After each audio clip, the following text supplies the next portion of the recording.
Yeah. Welcome, everyone to CLOBBERIN Times. Issue number, 211 on YouTube, but nine, well, strangely enough, numbered 911, 911, I want to say, on, overall for 12 plus years here. Thank you so much, everyone.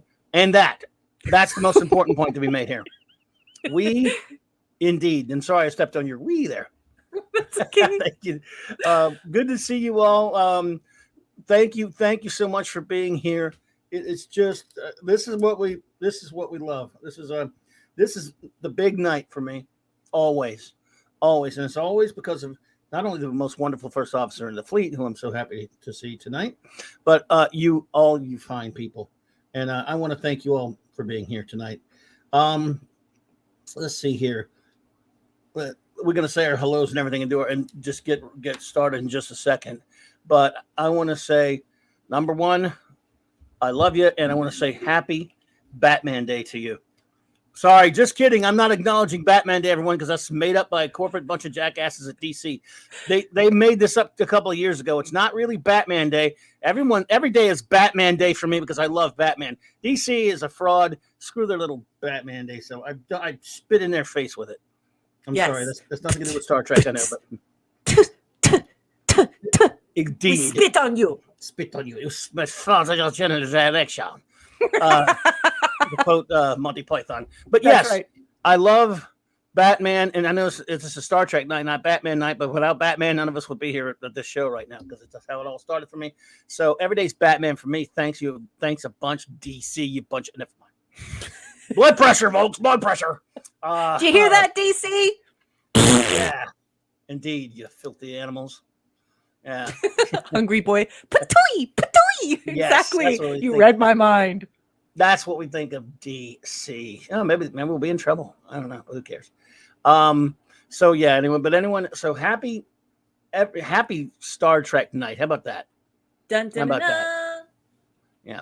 And speaking of which, I want to say thank you so much for being here, Raquel, RM Briggs Commander. You are the greatest first officer in the fleet.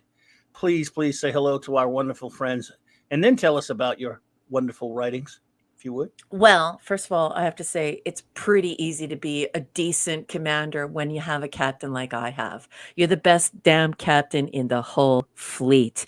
And I just want to say hello to everyone in the chat. It is so good to see you folks. And isn't it wonderful? Can we all just, raise a glass or give a hand to our wonderful captain who has created this space, a space for us to come and celebrate 66 to 05 real Star Trek to help facilitate the 735 Club. And that's what we're doing here tonight. We've already done TOS. And we're working our way through it. We're at the point of where we're at TNG right now.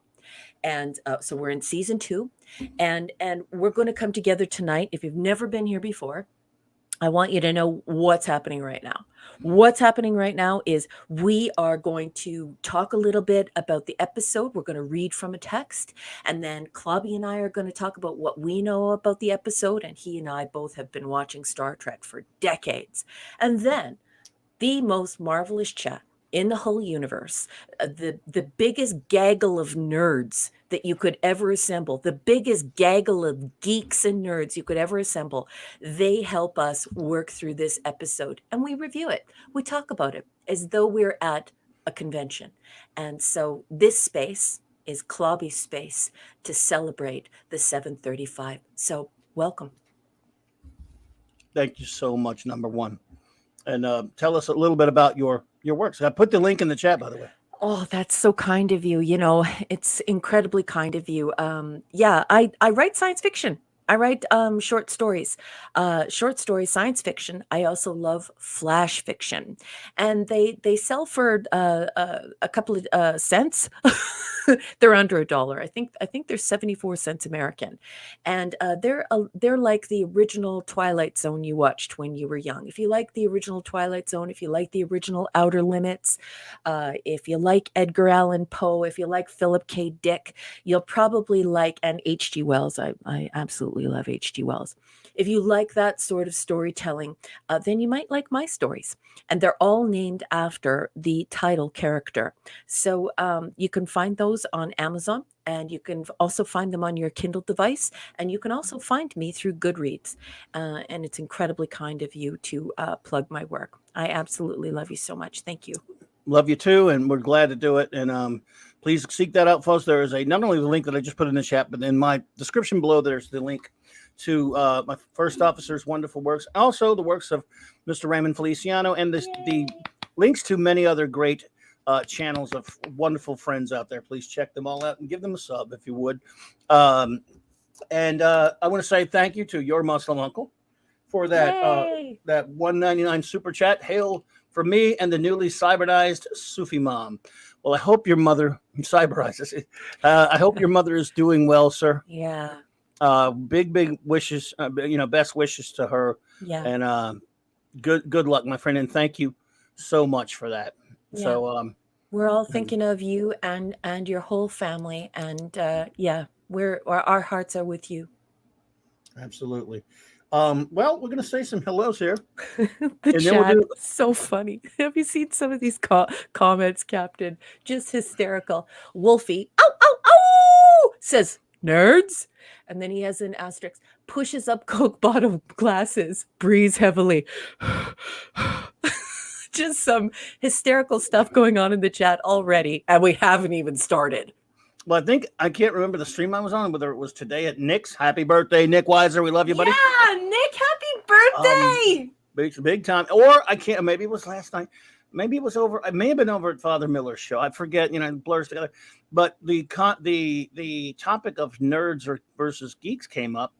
And since I've learned about that from you, I always told them, I said, well, my first officer, Raquel, says this about that. And I told them a little bit about it and stuff like that, and showed them, had them thinking, because they're all just, like everyone else, nerd, geeky. They put the two together. So I try to spread your gospel about that whenever possible. That is the gospel of the actual dictionary. Yes, online people have fused the meaning of the two, and really, yes.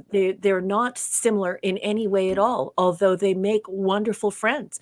Nerds come to their obsessions through academics. I believe the OED, the Oxford English Dictionary, describes a nerd as someone who is, quote, slavish to academic pursuits. So, nerds absolutely love Star Trek, whereas geeks, welcome to the Encyclopedia Britannica of all things film, comics, wonderful things. So that's why I always call you the grand poobah of geekdom, because you're just... you know it all. You're a grand encyclopedia. I think not even close. If we wrote down everything you knew, we could probably have 3 or 4 sets of encyclopedias on just film, comics, characters, creation, art, the mechanics of comics, the mechanics of really great cinema, wonderful film. So yeah, there is a distinction, and I'm so happy that you are educating people, getting them reading their dictionary. Oh, well, I wish I knew half the stuff you think I know. I've I've forgotten a lot of it, though. I'm good at forgetting things, but thank you so much. You were just the best. I love you. Love you too. Let's say I'll do a show note, and then we'll start with our hellos, because people are still trickling in here. But a bit of show notes. Of course, everyone, I'm sorry I had to miss the Global Geek Gang Thursday. First things first, Wednesday night, I want to thank the great Stone Loki and the great 32 Flavors of Nick Weiser, the great Mark, D with a C, the great Lord Thoth, all for hanging out with me. Look, no one really watched it, but a few people. No one really cared or anything, but it was. I'm still going to do it whenever I get a chance, because getting a chance to talk football with you guys was a lot of fun, and that's what this channel's always going to be about. And for those who really aren't into that sort of thing, it's only going to be once in a while. I promise. It'll be geek stuff next, usually. And that's sort of geekness in a sense. But had a great time. And then I did not get to do this channel for the Global Geek Gang. I mean, this topic I really wanted to do this past Thursday. I apologize, but we'll get back to it. Monday night, part 3 of the great Team Up comics. Marvel. Okay, I have to interrupt you. I have to interrupt you. Okay. I love you, and I have to apologize for interrupting you, but can you please go back to that previous poster? Which one? The one that you just showed. Um, oh, that one there. Okay, let's talk about how beautifully classic 70s this design is. Absolutely love your flavor for space, and it's black space here, but we would actually call it white space in graphic design. I absolutely love the way that your posters look and feel. This is a beautiful poster, Clobby. I absolutely love it. And I'm there with you in the top. The global Oh, geek gang gang gang gang. oh, Love this poster, boss. Sorry I oh, had to thank interrupt, you. but this poster's so cool. For some reason, I was more partial to this one, but yeah, I do love that one. Yes, this one's great too. This They one's too all easy. are. This was too easy because just a bunch of characters slapped all over it. But what was that? Oh, JT, that's a Lions fan. I'm sorry. I know that's not easy, dude. Lions fans and Browns fans. I'm sorry. Your pain is beyond measure. Now we'll have a show for picking on fans of teams like the Lions. Kidding, JT. I'm kidding, buddy. I feel for you, bro. I feel for you, my friend. But yeah. So anyway, Monday night that will be that, and then I have my videos out. Clobby's Comics, Time Machine, Spinner Rack Time Machine, that are out. Number 3 just came out, and then the Quick Bits follow up just came out this week. So having fun doing that. I want to thank you all who have made very kind comments on those. I'm having a lot of fun with them. They're not really for everybody. Not a lot of people want to watch them and stuff, but I'm going to do them anyway because I just love it. I have a lot of fun. Yeah. So that's all that matters in this case. We're going to say our hellos now. Look at yeah, JT's got a sense of humor. If you're a Lions fan, you had to develop a sense of humor. I knew you were going to say that. Are you also seeing all these beautiful comments of people who are agreeing with me about that beautiful 70s vibe that you set off in really? your posters and how much we all enjoy them? I didn't see Chat, it. I love you, love you, love you. Oh, thank you all. Yeah, I love doing that kind of stuff. It looks silly, but I just have a lot of fun with it. Yes, we'll get that. We'll do that one in the Global Geek Gang this week. We'll show you the dream team ups. Let's see here. Now we'll get on with it here first. We'll just do some quick hellos and we'll get moving on our episodes tonight. The great Mark D with a C is here, buddy. Yes. Please subscribe to Mark D with a C. He's a maker. Get him to make you a doomsday machine. He's amazing. Also, my friend in real life, a totally cool guy. Follow Mark D with a C. The great Lord Thoth, buddy. LT. The wonderful Felicianos as in Sandra and Raymond. Thank you so much. Mwah, mwah, mwah. Love the Felicianos. Snortapoopas. Say it. Say it. Snortapoopas! Cuber. You know you love it, everybody. Hope it doesn't hurt you to say that. No. Our good friend, the aforementioned Your Muslim Uncle. Thank you so much again. Great to see you here. Sir. Yeah. Captain James T. Skywalker. Hello, sir. Hello. Janet from another planet. Hey. Good to see you, Interplanet Janet. She's a galaxy girl. the lovely Janet. It is so great to see you. And JT Kirk, buddy. Hello. Go Lions. I mean that, buddy. You need something. You guys need some winning. Enigmatic drop there. Ooh, nice to see you. Absolutely. The Catman, a.k.a. Dee Myers. Catman, great to see you. Yeah, Dee Myers. So happy to see you. Indeedishness. Kal-El 48. Hello there, my friend. Oh, good evening. Good to see you. The master of all that is Canadian wrench and wrench Canadian. Chris Persia, my friend. Mwah, mwah, mwah. Sagapopo Lee. So nice to see you. Thank you for helping out with the show. You know I adore you. You're the man, buddy. Hungry Boy, thank you so much for being here. And I thank you for all the nice comments on my Spinner Rack vids. That really means a lot to me, and I really appreciate it. You know your stuff, my friend, and we'll have to commiserate one day and talk some comics. Mm-hmm. Absolutely. Wolfie, sorry. Let's call you Wolverine there. Ooh. Wolfie, 762. Wolfie. Ow. Good to see you, buddy. The wonderful, lovely anti-derivative Jill. Jill. Hello, gorgeous, my fellow nerd. Anti-derivative Jill is here. Yes, I love you, Jill. love you. Love you, Jill. Good to see you. Stuart Mitchell, thank you for stopping in. We appreciate seeing you here. Thank you. Hey, Stuart Mitchell. The great Scuba Pete. Scuba Pete! I love you. Scuba, did I see you on the Retro Blasting live stream the other day? Was that you, or was it a different Scuba Pete or Scuba?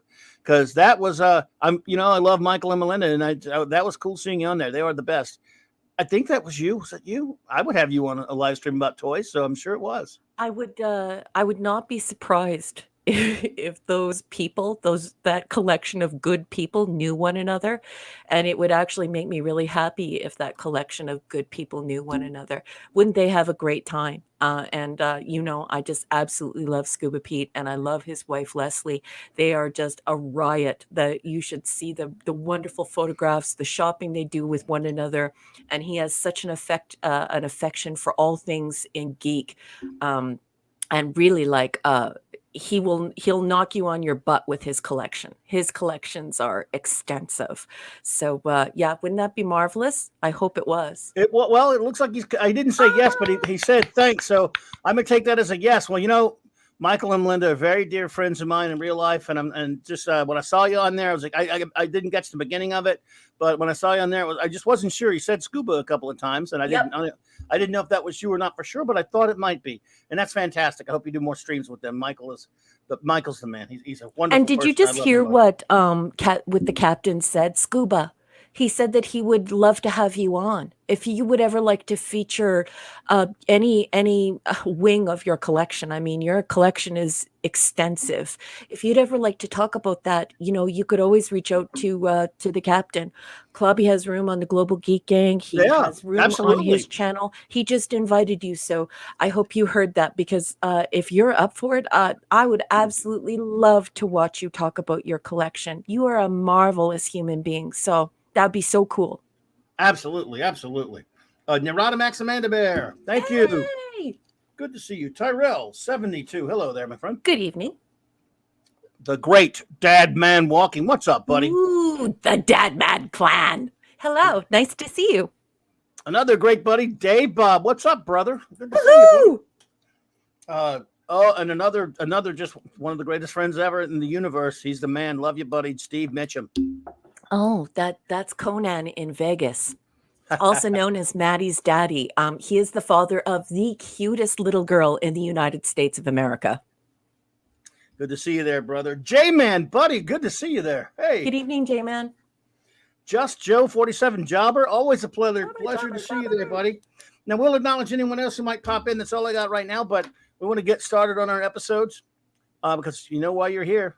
And we're here to talk some Star Trek. So what I will do is I will get that ready. Mm-hmm. And I'll let number one tell us about what we're doing. So if you will take the floor, number one, let's get going. Okay, so remember when I said we read from that text? That's because, I'm not really a big fan of user-generated content. What it's done is it's created a lot of factoid lore in Star Trek fandom. Many Trekkies believe things that maybe aren't so true. This is a vetted text. And tonight we're going to be reading excerpts from this text. If you're not joining us live and you're participating as a podcast, maybe you're just listening in and you're not seeing the visual. Clobby has posted the front cover of Star Trek 365: The Next Generation. It's written by Paula M. Block. She gets a little help from her husband, Terry J. Erdman. And of course, this book has been blessed by Ronald D. Moore. Paula M. Block is a prolific Star Trek writer. And because of her relationship with the IP, not only does she create really great vetted materials, but a lot of her books feature photographs, information, production notes, just all different things, all different paraphernalia from Star Trek that you wouldn't otherwise have access to. And of course, we know that Paula is, well, in my opinion, more accurate than most of the texts you can find out there. So I recommend buying this book. It is a highly visual book. It is weird as heck when you buy it because it's like buying a cinder block. I'm not kidding. This is the oddest looking brick block, funny because her name is Block, of a book. But what's great about it is it has these summaries and then these little snippets of behind the scenes or production stuff that you may or may not have heard of before. But it's not rumor. It's not factoid. It's stuff that is true. So we read from that. And like I said earlier, then Clobby and we hammer out what we think. Then we ask the chat. And then, and only when Clobby gives the green light, do we ask the chat to fully engage in their own reviews. And so they give a grade. They can give the episode whatever grade they like, and then they can leave a comment. Maybe it's about the reason why they chose their grade, or maybe it's something, that they love about that episode or hate about that episode. But we have a wonderful conversation and a fully interactive chat about each and every episode. And so that's how it works. You rock. Number one, that was a great explanation. For those who are just joining us, you need to hear that. That's the best way to set it up. Thank you. Okay. Oh, so Clobby he's the master of ceremonies around here. He is our MC extraordinaire. He has just put up visuals from Google for Samaritan's Snare. We're going to be doing 4 episodes tonight, and we are at season 2, episode 17.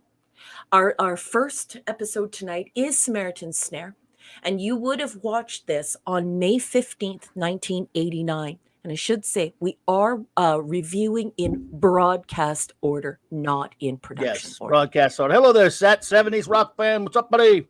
Hello. Oh, that's Kamloops. Hey, Kamloops. Good to see you. All right. So without further ado, let's get into it. If you're following along in the text, and I know many of you have purchased this text, we are on brick or block or tile or whatever you want to call it, 107. I read extemporaneously. I don't study this stuff, so be kind and don't throw fruit at me. Captain Picard accompanies Wesley Crusher on a long shuttle ride to Starbase 515, where Wesley will take exams for admission to Starfleet Academy, and Picard will undergo an artificial heart replacement procedure. Back on Enterprise, Commander Riker underestimates a slow-witted crew of Packlids who ask for help repairing their vessel. After Geordi LaForge completes the repairs, the Packlids take the engineer hostage and demand all the data in the Enterprise computer. As Riker considers a show of force, he receives word that complications in Picard's surgery have left him near death, leaving Riker with a dilemma. Head immediately for Starbase 515 or rescue LaForge. From Tile 108. Who's more stupid, the Packlids or the people who are fooled by the Packlids? Samaritan's Snare is an entertaining example of what's called an idiot plot. That is a plot that is kept in motion solely by virtue of the fact that everybody involved is an idiot. Yes. Some attribute the definition of this term to film Roger Ebert. Others to author and editor Damon Knight. And Knight, for his part, credited author and critic James Blish, who writes lots of Star Trek books, because I have plenty of them. Unfortunately, although 2 of those men were science fiction writers, and one of them had written a Star Trek novel and numerous episode adaptations, none of them were asked to parse this script before it went into production. Actually, there is only one idiot in Samaritan's Snare, and surprisingly, it's not one of the Packlids, who proved to be rather clever at playing slightly dumber than they actually are. No, the idiot is Commander Riker, who received the distinction of playing the episode's idiot. Although it might look better on his record to say that his decision to send Geordi to the Packlids represents an uncustomary lapse in judgment. To their credit, the rest of the crew do what they can to balance things out. Worf, whose primary responsibility as chief of security is to voice paranoid concerns about strangers, fulfills his job function by asking, "Do we really need to send our chief engineer over to them?" Riker shrugs off this pertinent observation, along with Worf's subsequent suggestion that they simply give the Packlids the information they need to make repairs. Not long after, Troy pops onto the bridge to warn Riker that the Packlids are not what they seem and that Geordi is in great danger. Riker doesn't quite believe it. After all, everything looks fine over there. Alas, as was often the case during the first 2 seasons, Troy's abilities are not well defined. As a result, I feel them in another galaxy. Anyway, as a result, her warning is too vague to be of help. Data tries to help her out, noting our Betazoid counselor is often aware of things beyond our perceptive abilities. But Riker, unable to believe all these fat potato-like individuals are are capable of subterfuge simply gives Geordi an everything okay in there and leaves things at that until it becomes hit you over the head obvious that Geordi is in great danger. The episode's salvation comes in the form of the Crimson Force Field subterfuge that Riker, Data, and the engineering team create to confuse the Packlets. It's a worthy successor to James T. Kirk's Corbomite charade. No, it's not. No. And it may just Oh my save God. Riker What? from an official reprimand by the captain. Oh my But God. considering that the captain too suffers from the collateral damage of the idiot plot thread in the episode, a starbase facility full of highly trained medical specialists has to send for Dr. Pulaski to deal with an unforeseen hitch in Picard's cardiac replacement surgery. He might just overlook it. So, Oh. a little bit of weird writing there, and I mean of craft and actual sentence structure. But other than that, what did you think of the coverage, of the block's coverage of the Samaritan Snare Captain, and what did you think of the episode, boss? Well, first a shout out to the Comic Relief Crusader and the great Canadian Spider-Man. Yeah. Oh, Canadian Spider-Man's here? Yes, we have 3 Steves. Oh my goodness. I missed you, honey. I love you. These are the Steves I know, I know. These are the Steves I know. These are the Steves I know, I know. These are the Steves I know. And I can't see you on my side of StreamYards. So I love you. I love you. Mwah, mwah, Good to mwah. see you. Good to see you. They could have, with a few modifications, made the episode at least decent. But when you put that much stupid crap in an episode, Riker, I mean, after a couple, we've seen a couple of episodes of late where he did things. You're like, wow, I'm almost starting to give him some respect now. There were a couple episodes where Riker did good things. Yeah. He's an absolute idiot, and I love that they mentioned, because that was before you were even reading that. I was thinking about the idiot plot. Yeah, that I learned that. I didn't know that Ebert had come up with it. I heard him talking about it. And what it used to mean to me is not just that the character has to be an idiot, that when you write this story, everything in this story can be solved within 2 seconds if people have a conversation. Yeah. And just talk about, if they explain what you're sitting there as the viewer saying, yeah, but let's just tell them this, and then it's over. But they don't. That's what I can't stand. And Riker should be demoted to janitor for that stupid crap. I say force him out the airlock. I mean, he is Johnny Fakes. Let Johnny Fakes, set Johnny Fakes free. Not a top 10er, Lord Duff. LT. The Comic Relief Crusader is Canadian. Welcome. Okay. You are amongst friends. There are a lot of Canadians here. Clobby is amazing at collecting Canadians. Yes. How do you like that for alliteration? Clobby loves Canadians and Canadians love Clobby. So yeah, there are a lot of Canadians here. Welcome, welcome. Indeed, my friend. It's great to see you. But yeah, the stuff in the shuttlecraft, I don't like Wesley. But remember, I've developed the thing if Wesley is in your story and he's just being a person, in this case, like having a conversation with Picard so Picard can learn, or so Picard can tell his little story to him, right? Okay. At least he's not saving the friggin' ship or any of that kind of crap. I could put up with it. So some of the stuff with Picard just talking about himself, I thought that was kind of okay.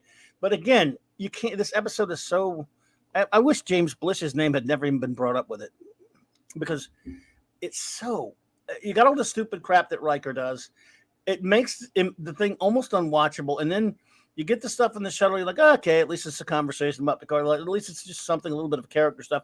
And then it has to be that stupid emergency with this starbase full of all these competent people. No, we've got to create another dumbass reason for the ship to have to put a time limit on them to get Geordi back. And these Packlets are geniuses, apparently.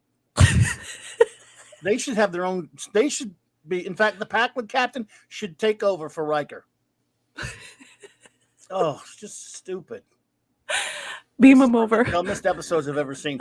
And is it ironic that this episode is about quote unquote dumb people, and it's the episode dumb? Yeah, it's not good. You know what I'm saying? Oh my God. It's just not good. I think I'd rather boring than annoying. I vacillate between those two. Sometimes I go, boring. That's better than really bad crap. Then I'm like, I don't know now. Yeah. What I choose. So you have notes, of course. First of all, I just absolutely love that coverage. That's very good. I love you. Yes, my notes. So if you're sitting at home and you're like, notes, why does she have notes? It's because I rewatch Star Trek in chronological order every year, and I wasn't really sure how I was going to approach what I was going to say. So I just started making notes on each episode as I rewatch them. And so this is what I wrote. Why do we have to start with Wesley? Oh, Why is it inappropriate that Pulaski performs this procedure? I mean, I get it. He's a private man, but he's overly rude to Pulaski and everyone else. I mean, Yeah, it was I so get it. stupid. He's annoyed, but he rouses more suspicion than he needs to. I actually wrote in here, he rouses suspicion needlessly. And then my next note is we create the background for tapestry. Of course, you know, this is the preamble for tapestry. And then of course, all of the men in the chat, and perhaps some of the ladies as well.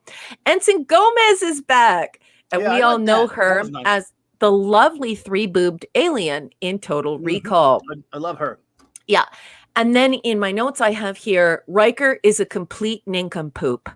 Then I have the self-insert used for perpetual suck up to the boss has a you don't like me conversation with the old bald English guy playing Jean's young French captain. This is fun times, playing the tension out on screen. Riker sucks as captain. Why isn't Picard curious about why isn't Riker curious about why Picard is near death? So they have that scene on the bridge where, you know, they say that Picard is near death. And no big deal. No big deal. Riker doesn't say how. Is it Q? What's going on? Yeah, what's going on? He doesn't say anything. He just so it really bad writing. Tra-la-la. Yeah, tra-la-la, twiddly-dee-dee. So generally speaking, Trekkies hate this episode. I hate this episode. And oh yes, when the captain returns to the bridge and they all clap. Oh boy. That was stupid. What the hell? I do have to say about the block text, though, I was very happy that she called them potatoes because I have always called the Packlets the baked potato people. So they 100% look like baked potatoes. Like, I just want to go and get some butter, some salt and pepper, maybe some chives, little bit of cheddar cheese, a trough of sour cream. Right. These are the baked potato people. There's something really wrong. Anytime you're in trouble when you're watching, I don't care what the show is, by the way, when a character is doing something absolutely moronic and it takes you out of the show when you know that somebody's telling them how stupid what they're doing is and they don't listen. When Worf is telling them, what's wrong with you? Worf is, it's like, oh my God, you should relieve him. I mean, I think you should, if this was the Mirror Universe, he'd have killed Riker. Yes. And moved up in rank. Yes. What? Enigmatic drop there. 41 minutes past the hour says, I have this episode on my never watch again list. Oh, I hope we didn't force you to have to sit through that again.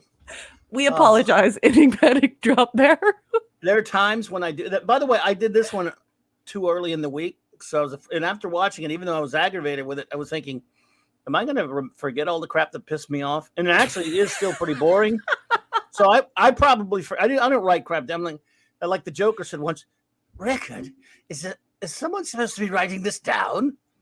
Well, RM first officer, she's the record keeper. She's the nutmaker. She's the academic. I don't write anything down.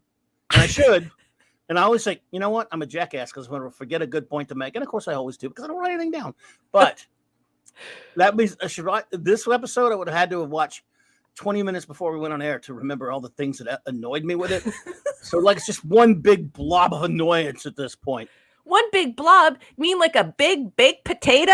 Let's bring on the bacon and chives and sour cream and butter. This is baked potato madness. The Packlids are the smartest people in the universe now. Yeah, and don't you like how they don't reclaim everything that's been stolen? They should be arrested. They should have all of their crap confiscated, but nothing like that happens. You know what else is stupid? I don't care if they did steal all that technology. You still got to be smart enough to run it, even a little bit, to get out into space. Those guys are portrayed like they can't even tie their own shoes. Yeah. So I'm supposed to believe that a whole pack of them, Packlids, can fly that ship out there. Yes, it gets in disrepair and all that kind. No, you still got to be able to drive the car before you misuse it. And they don't look like they can drive crap. Yeah. How they fly the ship at all? They're so incompetent. They had to make Riker and the Enterprise bridge crew even more incompetent for an excuse to have this shitty episode. Max Redstone just walks through the door and says the following. This is the best entrance. Hi, Clubberinos. This episode is stupidity on stupidity on stupidity. Wesley in a shuttle, Troy's timely revelation, Geordi's bluff. Oh, it's jumping. I feel that the Packlids are the least stupid. Yes, Max. Yes, welcome. And you're late, but better late than never. Excellent entrance. What an entrance. The Packlids look like the Organians next to the Enterprise crew. So I will ask my wonderful first officer for his rating, for her rating, and I will give mine. And see, I'm stupid like the Packlids. I can't even. This episode has made me even dumber if that's possible. So, what's that line from whatever that stupid film is that people show all the time? Like, what you just said there was the dumbest thing I've ever heard in my life. Everyone in this room is dumber now for having listened to it. Something like that. Yeah, that's this episode. Yeah, that's exactly what this is. Okay, so everyone here already knows that I would just rather have some baked potatoes.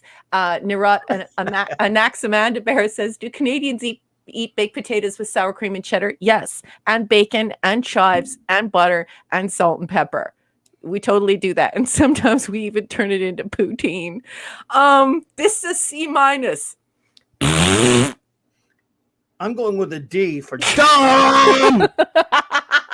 Dumb. Dumb, dumb, dumb, dumb, dumb, dumb, dumb, dumb, dumb, dumb, dumb. It's dumb, dumbass, dummy, democracy, dummy assing, dummy, dummity, dumb. It is goddamn dumb. And it's dumb, by the way. Idiocracy. There you go. Hungry boy for the win. It is friggin' here. Idiocracy. Scuba Pete says that your quote is from Billy Madison. Yes, Billy Madison. Thank you. I hate that quote is very good, but I hate Adam Sandler almost as much as I hate the Packlids. No, I like the Packlids. I mean, this episode is what I meant. So anyway, go for your reviews, everyone. Your rating. Hey, welcome, PCAT. I don't think we've met. Hey, PCAT. I think PCAT's maybe been. Welcome, PCAT. Great to see you. Thank you for being here. So yes, everyone, go for your rating, and we will start. Let me make sure I have it. It's not going to be good, especially when enigmatic drop bear starts with Raquel. That was an awfully generous grade you gave that, and I gave it a C-. Actually, I probably should give it. I should have given it a lower grade. I should have. That's fine. You're very nice. I was in a good mood. I had a glass of wine. There you go. Yeah, you had at least the backstory thing. Picard just sitting there telling us a little story thing. I guess that some people like that. Oh, wait a minute. What did I do? I missed one. My chat jumped on me. Everyone, give me a sec. Wow, Chat's acting up. What? Just totally jumped on me. Well, I thought I hit the right one. The great Dave Bob Buddy D and headed down. D for down. Good one, boy, friend. Oh boy, yes, sir. Captain James Skywalker, D- and Q once said, "Listen to Riker." Yeah, proof that Q is not very wise. As Bugs would say in a nin cow poop. Oh, Riker is a nin cow poop. And some raspberries. Bugs is in Bugs Bunny, I presume. Yeah. What's up, Doc? Yeah. Oh, that's good. I've done better, but yeah. Ain't I a stinker? Jill, can you hear this? Jill and I love your impressions. That was just me. That was my own voice. Yeah, what's that, Doc? Lord Thoth gives it a D-. Incompetent bubes. Just needed to say bubes. Wesley Stuxor.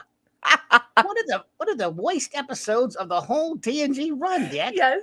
Did I say that they were incompetent bubes? Sorry, you got the Bugs Bunny treatment, Thoth. That's what teasing me all the time. After saying earlier, Yes. was this in your top 10? Yeah, you mean Steve meanie face Yes. with meanie on top. It's funny. Oh my goodness. Hungry Boy. I don't know if this. Okay. See, sometimes when you put the review at the end of it, it throws me off a little bit. That Hungry Boy, but I found it. I almost went past it there. Let's see. Hungry Boy, my new friend and fellow comics enthusiast. The Packlers were the physicalized science fiction version of the Bugs Bunny Warner Brothers cartoon bit with which way did he go? Which way did he go? I will hug him and kiss him and squeeze him and call him George. Oh, I remember that one. Oh, he is a cute little bunny. Which way did they go? Rating F-. Take a bow, Hungry Boy. That was a good one. D+. Give us nair, make our eyebrows grow. I mean, go. Sorry. I'm sorry. Make us go. Yeah, that. I liked the stupid Packlers. They were the only thing that made me laugh in the episode. Like, make us go fast. Make us go. Make us go. I'm sorry if I laughed so loud over that reading. Scuba Pete put D+, and then he put in quotes. Give us nair. Make our eyebrows grow. Was that their version of Make It So? Make us go. Make us go. Make it so. This might be the funniest comment we've ever had on the show. Well done, Scuba. The Catman, aka D.D. Myers. I got to give this episode a C+. Hated this episode with a patch. Okay. That's a hate rating. Wow. They surely could have written it a lot better. Dee Dee is a very nice person. Well, Dee Dee has a reputation for giving Star Trek the benefit of the doubt, and I totally agree with him as far as just poorly written, and you had all the raw material here to make something fairly decent, and instead. You are a good gentleman, D.D. Myers. Snorta poopers, Cuba. 1 of 4. D. Wesley must take a shuttle. And by the way, let me point out that this real, an episode is annoying when Wesley's not the most annoying thing in it. When Riker's more annoying than him. Wow, Riker out annoyed Wesley. Think about that. I want you friends to think about that for a second. Riker out annoyed. Riker out annoyed Wesley. Anyway, sorry. Oh my God! Some of these comments in the chat are so funny. Wesley must can't even handle it. He's fine. And then he gets me to take his entrance exams. Plus, they can't do this aboard a major starship for reasons. That's a good point. Yeah. ... Reasons. Reasons. Because reasons. 2. Ooh, why don't you jump on me? What the hell? This thing jumped on me again here. Let me get there, but let me find where. Oh man, what? Sorry, everyone. StreamYard's chat is being a jag-off here. Okay. 2. In the meantime, Picard takes the same slow boat to get a critical life-saving operation because why? Why hasn't this been taken care of years ago? Mm-hmm. Reasons. Who knows? Dumb reasons, I'm sure. Yep. Does Starfleet routinely hand out major commands to people with serious health issues? Mm-hmm. Well, I mean, apparently it was in the 24th century. I guess it's not that big of a deal as long as you. I mean, again, there's the thing that gets me. You're on a starship that has the facilities, and she could have done it for him. He's a jackass for wanting to fly to a star base to do it. That's another stupid thing about this story. Yeah, and they're trying to make her seem like she's like dun dun dun, the best doctor, and it seems like every area of every area of science is her area of expertise. So yeah, I totally agree. It's just like, why didn't he do it on the ship? And if he didn't do it on the ship, having her turning the entire medical team at Starfleet Medical into a bunch of nincompoops, complete It was idiots, so to the point where stupid. they have to fly her in to save the day. Dun dun Oh, dun, dun. No. sucks.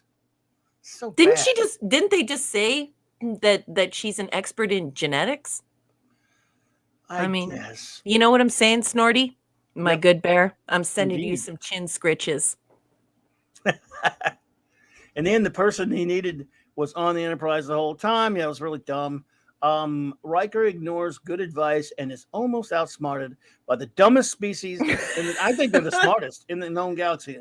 On the plus side, Ensign Gomez, and yeah, I did love her. I mean, she saves the episode. It gets an F without her. Yes. Bop, bop, bop, bop, bop, bop, bop. Ensign Gomez at her bouncy best. I love Snorty.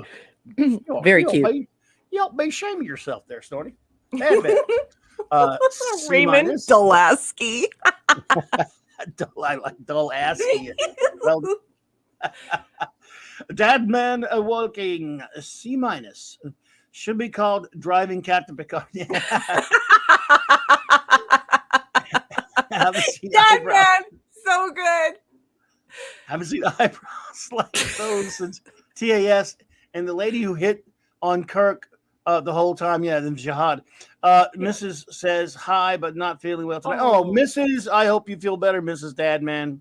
Yeah, actually, the whole Dadman clan. I heard you were gaming with your kid. We love the Dadmans around here. Dadman Yes, clan. Yes, absolutely. I hope you feel better, Mrs. Dadman. Yeah, feel Take better. care of her there. Take care of her there, Dadman. RN Raven says D. 1 out of 5 baked potatoes. I want a baked potato now. Damn it, stop. I know. These goofballs smarter than the awesome Riker and the crew. Not smarter than Worf, I guess, but he was overruled. All I can say is ugh, Q, and even Troy got it. Well, she's doing. Never mind. Q, Raquel, Raspberry.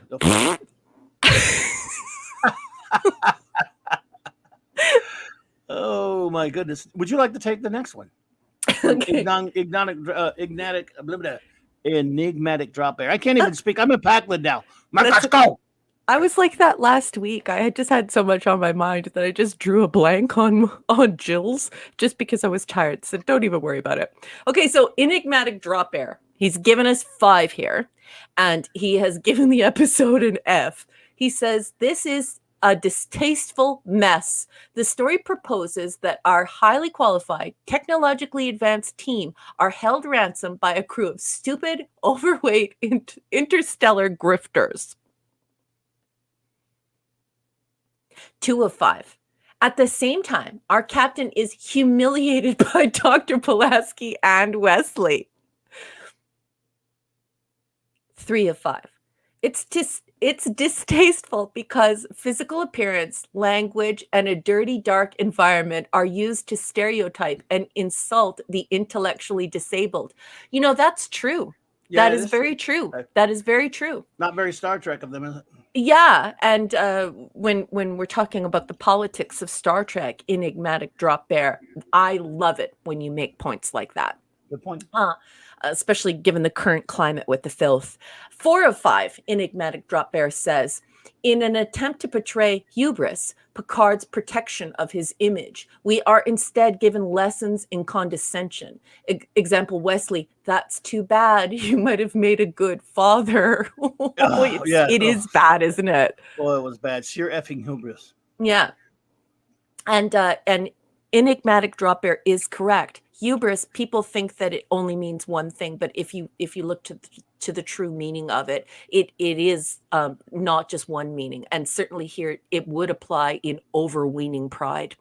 5 of 5, and mockery. Example, Dr. Pulaski recommended Picard to Starbase 515 for the medical expertise he needed, except it wasn't there. He needed Dr. Pulaski's expertise all along. Yeah, I totally agree. And it makes it unbelievable, doesn't it? It stops really the pretend world, and you're no longer immersed in the pretend world because the pretend world is preposterous. It's written so poorly that you can't be immersed anymore. So absolutely love those comments, Enigmatic Drop Bear.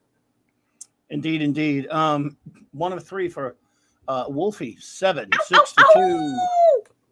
Rating C. Sigh.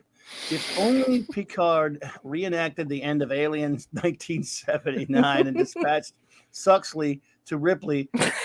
What I think you mean? What to Suxley? What was done to Ripley does to the xenomorph? Yes, I'm with you.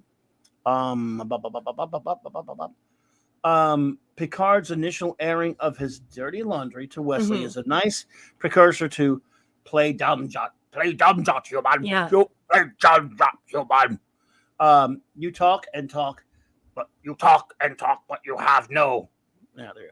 All right, I like what Wolfie's saying here too, because he's being clever with his words, and Wolfie is a very clever person, and it does betray what we're being asked to believe, doesn't it, Wolfie? Because here he is giving it, airing his dirty laundry to Wesley, telling him this hyper private story about how he wound up with an artificial heart, when meanwhile he was so rude to everyone, all of the adults who he is supposed to be so close with, and his own doctor, who he previously had, it seemed as though they were getting along really well. So yeah, Wolfie, I see exactly what you're saying there. And I see what you're aiming at with that diction, and I completely appreciate it and totally agree. Indeedishness. Sitting at the controls of the poop ceremony. Will you help us go? Smears poop on the carpet. We are smart. Love you, Wolfie. That's a good one. Steve mentioned, did anyone mention that Worf smashing Geordi's flute was from a tribute to Animal House? It was, but that was the episode Cupid. We're seasons away from that one. Yeah, we're not there yet, hon. Is this a review? Because it's kind of JT Kirk. 7 Packlets that look exactly like Fluxman out of 10. Okay, so I got to look close sometimes. This episode will never attain the 24th level of awareness. Love you, JT. Well said, sir. Love you, JT. Well said, JT. Max Redstone, buddy. D-. How TF, yes, does Pulaski, and only Pulaski, have the skills to say Picard? I will never rewatch this episode no matter how much stuff and things you give me. 0 out of 5 crappy eyebrows. Yeah. And she's supposed to be like an expert geneticist. We were just there. We just visited her area of expertise. How many areas of expertise does she have? So yeah, it's like, all of it. I could buy into McCoy and maybe even Crusher being able to do all, and Phlox being able to do all that stuff. Yeah. Certainly Bashir, but I don't know about Pulaski. I mean, I like her and all. I mean, I don't hate her as much as everyone else does, but I mean, no. That's not her fault. That's crappy writing. Well, yeah, we believe it in McCoy because there were far fewer ships around. So you had to train to be a psychiatrist. You had to train to be a therapist. You had to train to be, a gynecologist, an oncologist. You had to train to be all those things because you had to take a lot of areas of expertise because the astronauts were counting on you. But now we're on the Enterprise NCC 1701D. There are even families aboard. There should be a plethora of doctors there to treat illnesses. There should be a cardiologist there. There should be a pediatrician there. I mean, this is a ship filled with families and children. So it's just, I don't buy it. And it's not because Pulaski, has a vagina. That's not it. It's not like, women can be as good as McCoy too. It's that the storyline doesn't necessitate it. It makes it unbelievable. I believe it in McCoy because he is far older and because there are fewer ships in space and he's taking care of astronauts. This woman is working on basically the Love Boat and should have an entire staff at her ready. So I love it. Cal-El says D+. This is TNG meets Stranger Danger. I don't know what that is. Riker needs to watch PSAs regarding that subject. It was Riker's arrogance and incorrect assumptions about the Packlids that led to this episode's stupidity. Take a bow, Cal-El. Indeed, Cal-El.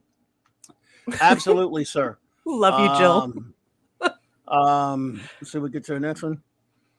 Yeah, it is. Nirat, yes, it is. It is. It is so the idiocracy episode. Yeah. Um, so we got. Now we got. Oh, here we go. All right, we got our wonderful. Whoa, she's got us an ash pick here for the wonderful anti-derivative Jill. Go for it. Number Hello, one. gorgeous. And hopefully I don't ruin it this week and I don't draw a Oh, don't blank. be silly. Okay, so our wonderful and amazingly nerdy anti-derivative Jill has stood up to the podium and she is going to deliver a 7-parter. It is an Esh pick. She gives this episode a C minus, and she says in parentheses, only gets a C minus because the Packlets are funny. Though comical, the Packlet could almost be a good villain for Starfleet, using manipulation and their propensity to help those in need, except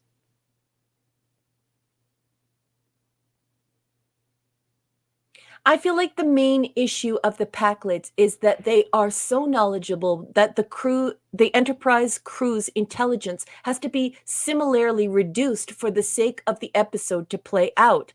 You know, that's a good point, Jill. Now you're speaking as though you are an author.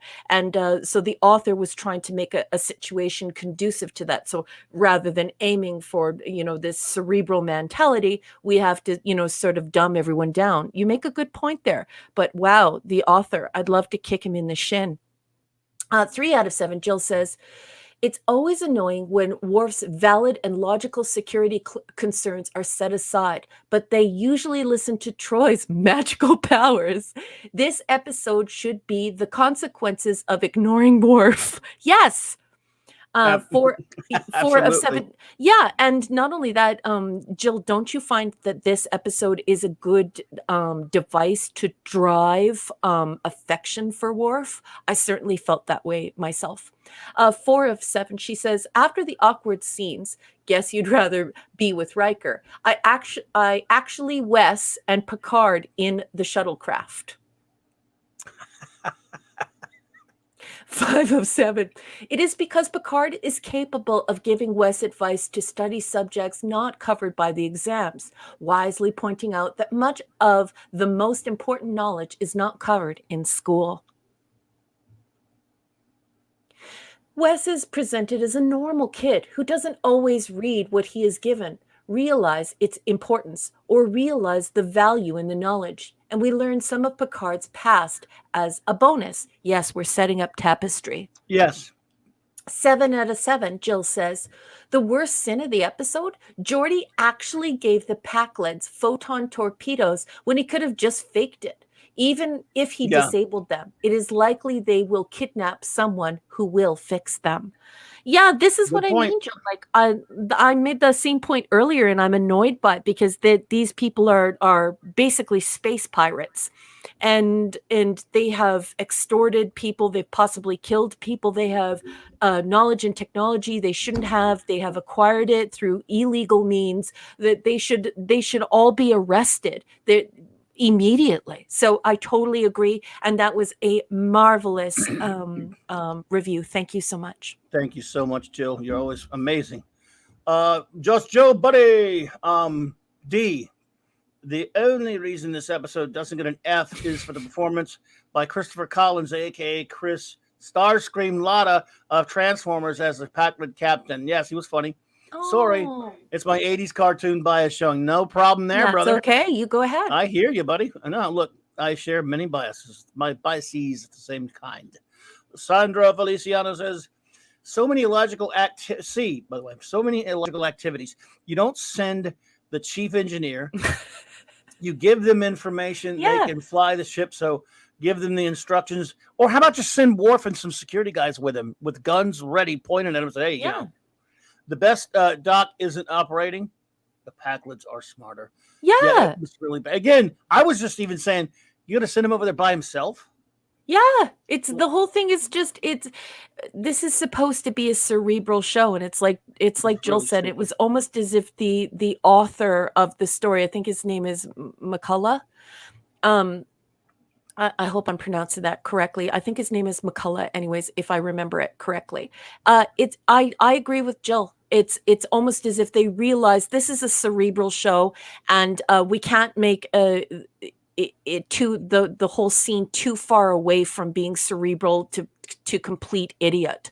So it's like they dumb down the whole episode, and it's just annoying as heck. Exactly. Mark D with a C. D minus. 1 out of 5 Mr. Potato Heads. Angry Picard drinking coffee, annoying Wesley, dumb Riker, and Geordi. Ridiculous artificial heart scare for Pulaski, Yeah. although that does set up a good later episode. Fair enough. We look for things. We look for things. Things that would make us make a good episode. Make the episode go better. And I love, can you tell why like Mark is like really good friends with Clavi and I? Did you guys all catch that? Mr. Potato Head. Mr. Potato Head. Steve mentioned F. F, the writers are, well, almost, if you put the period in, it's like you're saying F the writers of this episode. I'm sorry. They're not smart. They make us blow. They make us blow. Make us blow. Oh, I love you, Steve. I see what you did there, buddy. Yeah. Some outsider. Found him outsider was a man. He was a really big man. Sorry, here we go. F, this entire episode, and you can stop right there. F, this entire episode, I'm sorry, is one of failure. Picard leaves for routine surgery, which almost kills him so much for future medical tech. The rest of the crew process to be incompetent. Yeah, proceed to be incompetent, probably what you mean. Without Grandpa. Yes, sir. Stupid autocorrect. Not a problemo. Yeah. Not your fault, Phantom. We get you. We read you loud and clear. Okay. Oh, so I had to mess up some comments. So my chat jumped on me again. I hope we didn't miss anyone. We're going to move on to the next episode, folks. We have the time limit. Oh, yes. I was sort of singing your Daniel Boone theme song there. But it was... Daniel Boone was a man. He was a big man. I'm sorry. But I like an eagle and as tall as a mountain was he. Let's see. All right. We're ready. Are we ready? We are, Captain. For the next episode? We are. All right. And the episode is, oh, boy. Yeah. It's the unfortunate circumstance. Beverly Hillbillies. Up the long ladder. Yeah. Yeah, not good. Up yours, the long ladder. Yep. Up the long ladder. Season 2, episode 18. You would have originally watched this on May 22nd, 1989. If you're reading along in the block text, let's stay copyright compliant. I am going to be reading excerpts from Star Trek 365, The Next Generation by Paula M. Block. She gets a little help from her husband, Terry J. Erdman. And of course, this book is blessed by Ronald D. Moore. And we are on tile, brick, block, whatever the heck you want to call it. 109. The Enterprise sets out to rescue two separate groups of Earth expatriates whose colonies are on the verge of extinction. The Bring Lodi are a simple people who favor a non-technological lifestyle. Their world is about to be destroyed by solar flares. In contrast, the Mariposans have become so dependent on technology that their entire populace is made up of clones derived from the 5 original inhabitants. They need fresh DNA if their colony is to continue. Picard feels that the salvation for both groups could lie in a rather unorthodox solution. Initially inspired by her negative feelings about the closed-door U.S. immigration policies she saw in developing in the 1980s, Melinda Snodgrass's latter story evolved into a more generic cultural clash during the rewrite process. Oh boy, I'm really mad now. Nevertheless, the episode drew flack from different quarters for aspects of the script that rubbed some viewers the wrong way. Oh, you think? Maybe do you think there was a genocide in Ireland? Do you think maybe? The first complaint concerns an alleged stereotypical portrayal of the Irish. Well, yeah, exactly. And it's racism against the Irish. The Bring Lodi, derived from the Irish word dream, are humans of Irish descent who, centuries earlier, rejected advanced technology in favor of an agrarian lifestyle.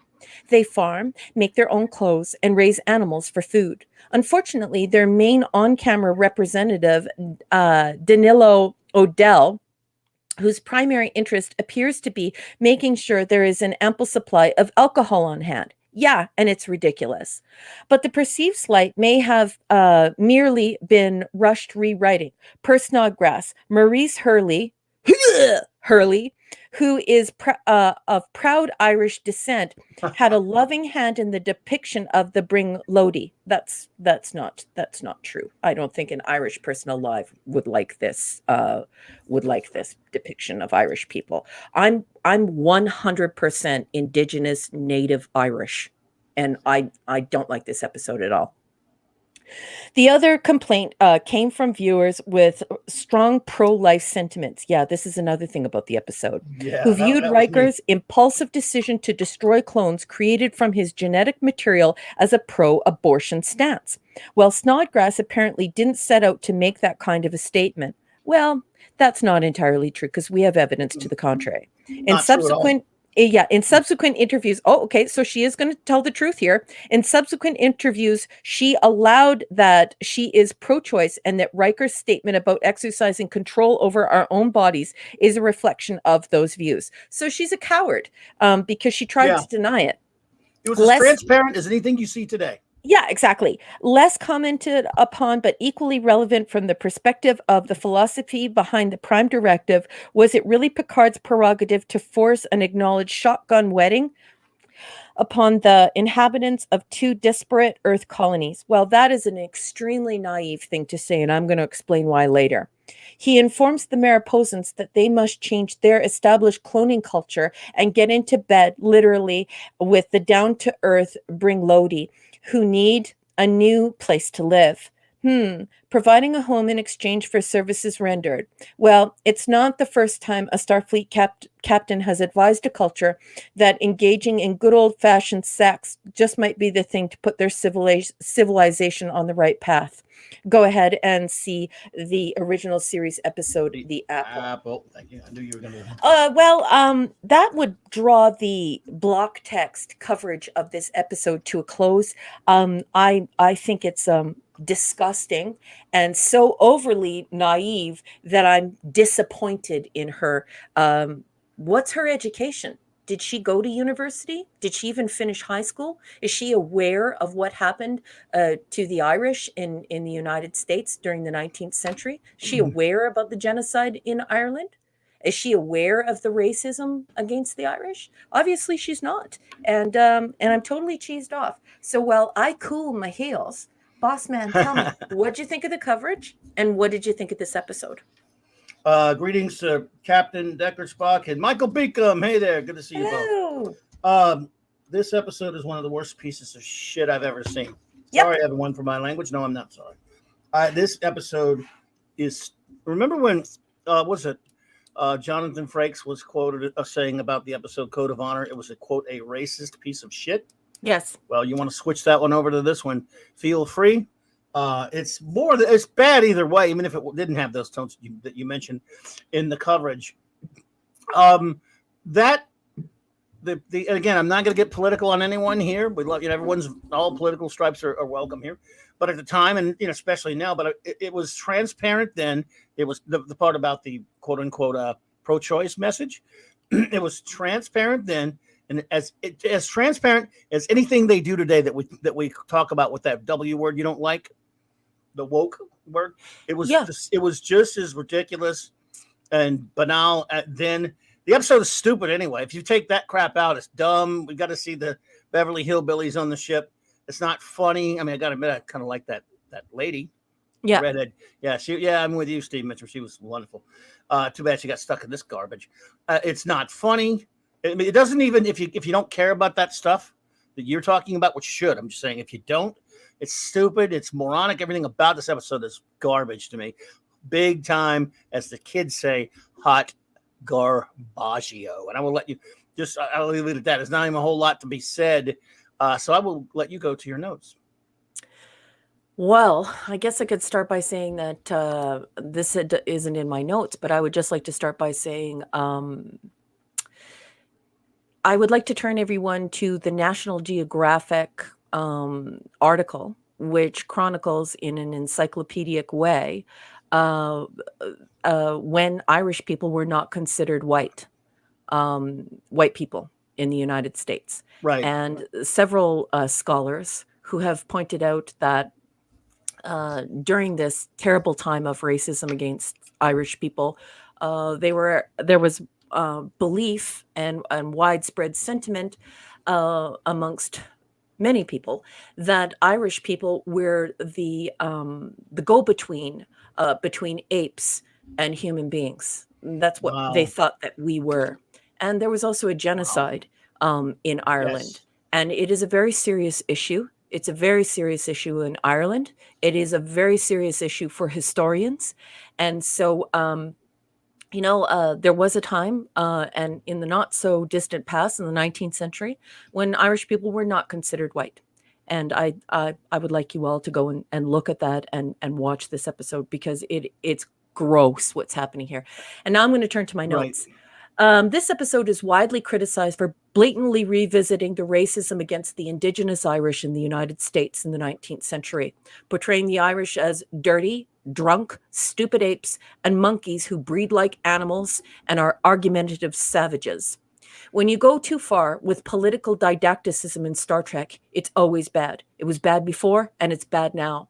Try not to choose people who experienced a genocide and were believed at one time to be the missing link between apes and humans.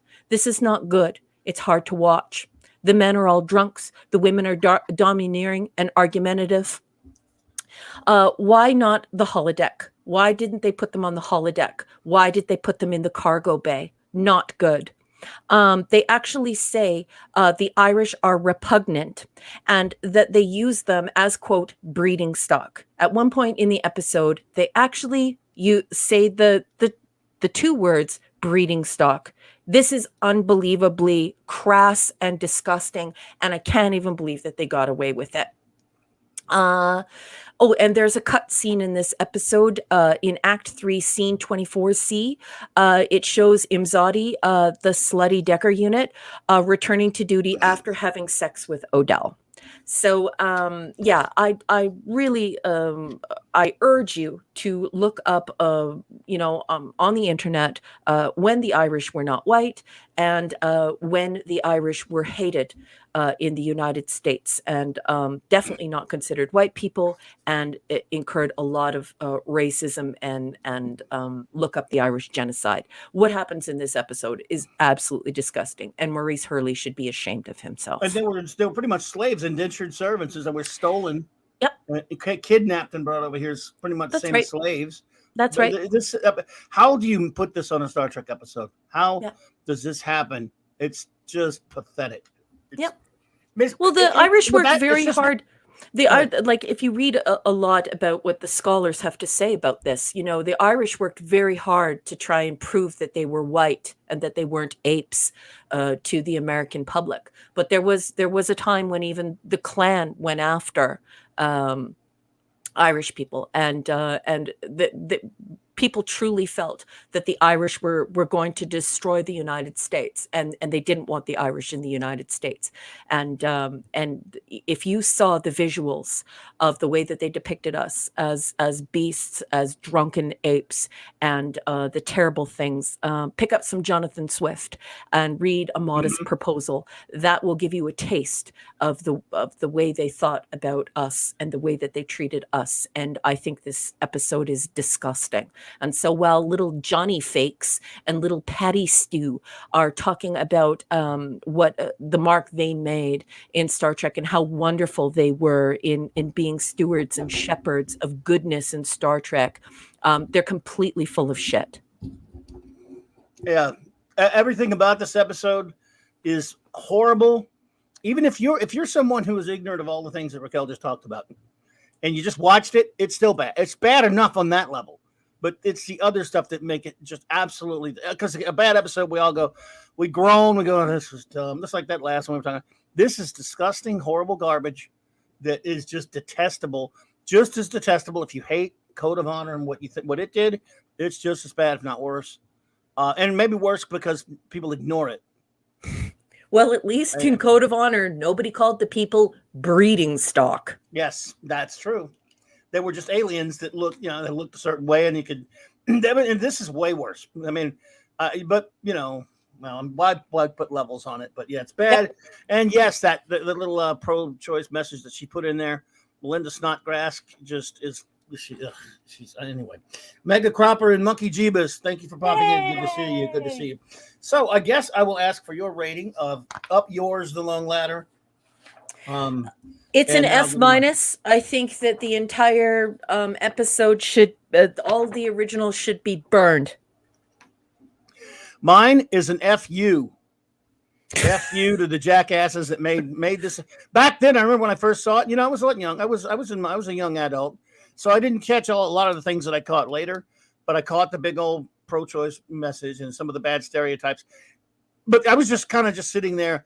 Didn't like that, but I was really also just judging the episode for how ridiculous it looks, everything about how bad it is, the whole bad smell it gives you, and the bad taste it gives you in your mouth, that kind of stuff, and hated it then. I've always been my most hated episode of Next Gen, just about. And as time goes on, it just gets worse. It's just horrible. And he looks at he looks at her with such lechery, Odell. He looks at her with such lechery, and there she is below him, with a pig in filth. And they could have put them on a holodeck. They could have represented the Irish in such a nice way. Just because you're a Luddite and you eschew modern technophilia. This was so wrong to do this to the Irish. This was just so wrong. It was just so wrong. Read A Modest Proposal by Jonathan Swift. Indeed. Absolute filth. Okay, we got our first one. Everyone can start now. Daybob got one up there early for me, so I'll go with his. F. I can't even rewatch it.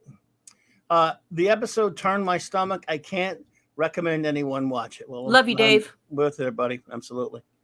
I'm trying to make it fun. I think this is. I hope I'm starting at the right spot. If I miss anyone, let me know, because it's always tough to tell exactly where that's why we always get people get you to wait there. So I don't have to stop my chat. Here we go. Steve Mitchum, F minus. An actual dumpster fire would be offended by being compared to this episode. Love you, said, Steve. Buddy. Yep. You got Agreed. it. I mean, this has got no one can be proud of this piece of crap, including Snodgrass. I'm sure Snodgrass isn't. Especially because we know that she has openly said that she wanted to make this her statement about immigration. You tell me, did she know about what happened with the Irish? How could a person not know if they decided to talk about immigration? Are you kidding me? Plus, I don't know what she's talking about anyway. Immigration there was a 50-year period from the 20s into the 60s where it was completely shut down, and then it was opened up at that time. I don't know what the hell she's talking about. But anyway, at that time, immigration was being reopened. It was already been opened up, and they were putting some restrictions on it, but it was there. Okay, she's imbecile. Michael Beacom, R.M. Briggs, F minus. Yep. Wikipedia, freelance writer Rob Bricken said it was the worst TNG of all. It manages to be racist, sexist, and terrible sci-fi all at once. Yes, that's quite a trifecta, isn't it? Excellent, excellent addition. Thank you so much, Thank you, Michael Beacom. Yeah, that's quite a feat there. The great Lord Duff. D minus, racist and terrible. Not enough gingers in the cast. Yep. Where's the alcohol stash? Need to seize that. Yeah, it's bad. Luddites unite, the hungry boy. There you go. Yeah, the Irish are also known for being extraordinary musicians, extraordinary intellectuals, and extraordinary writers. Where was that in this episode? No, it was just I don't know. I long for watching The Quiet Man again. Great movie, by the way. Snortapoopus says F. Thank goodness the Irish. What? The Irish? Or maybe he just meant Irish. Are so damn cute and funny, and we can still laugh at their quaint antics. P.S. The polar bear is largely of Irish descent. I see what you're up to there.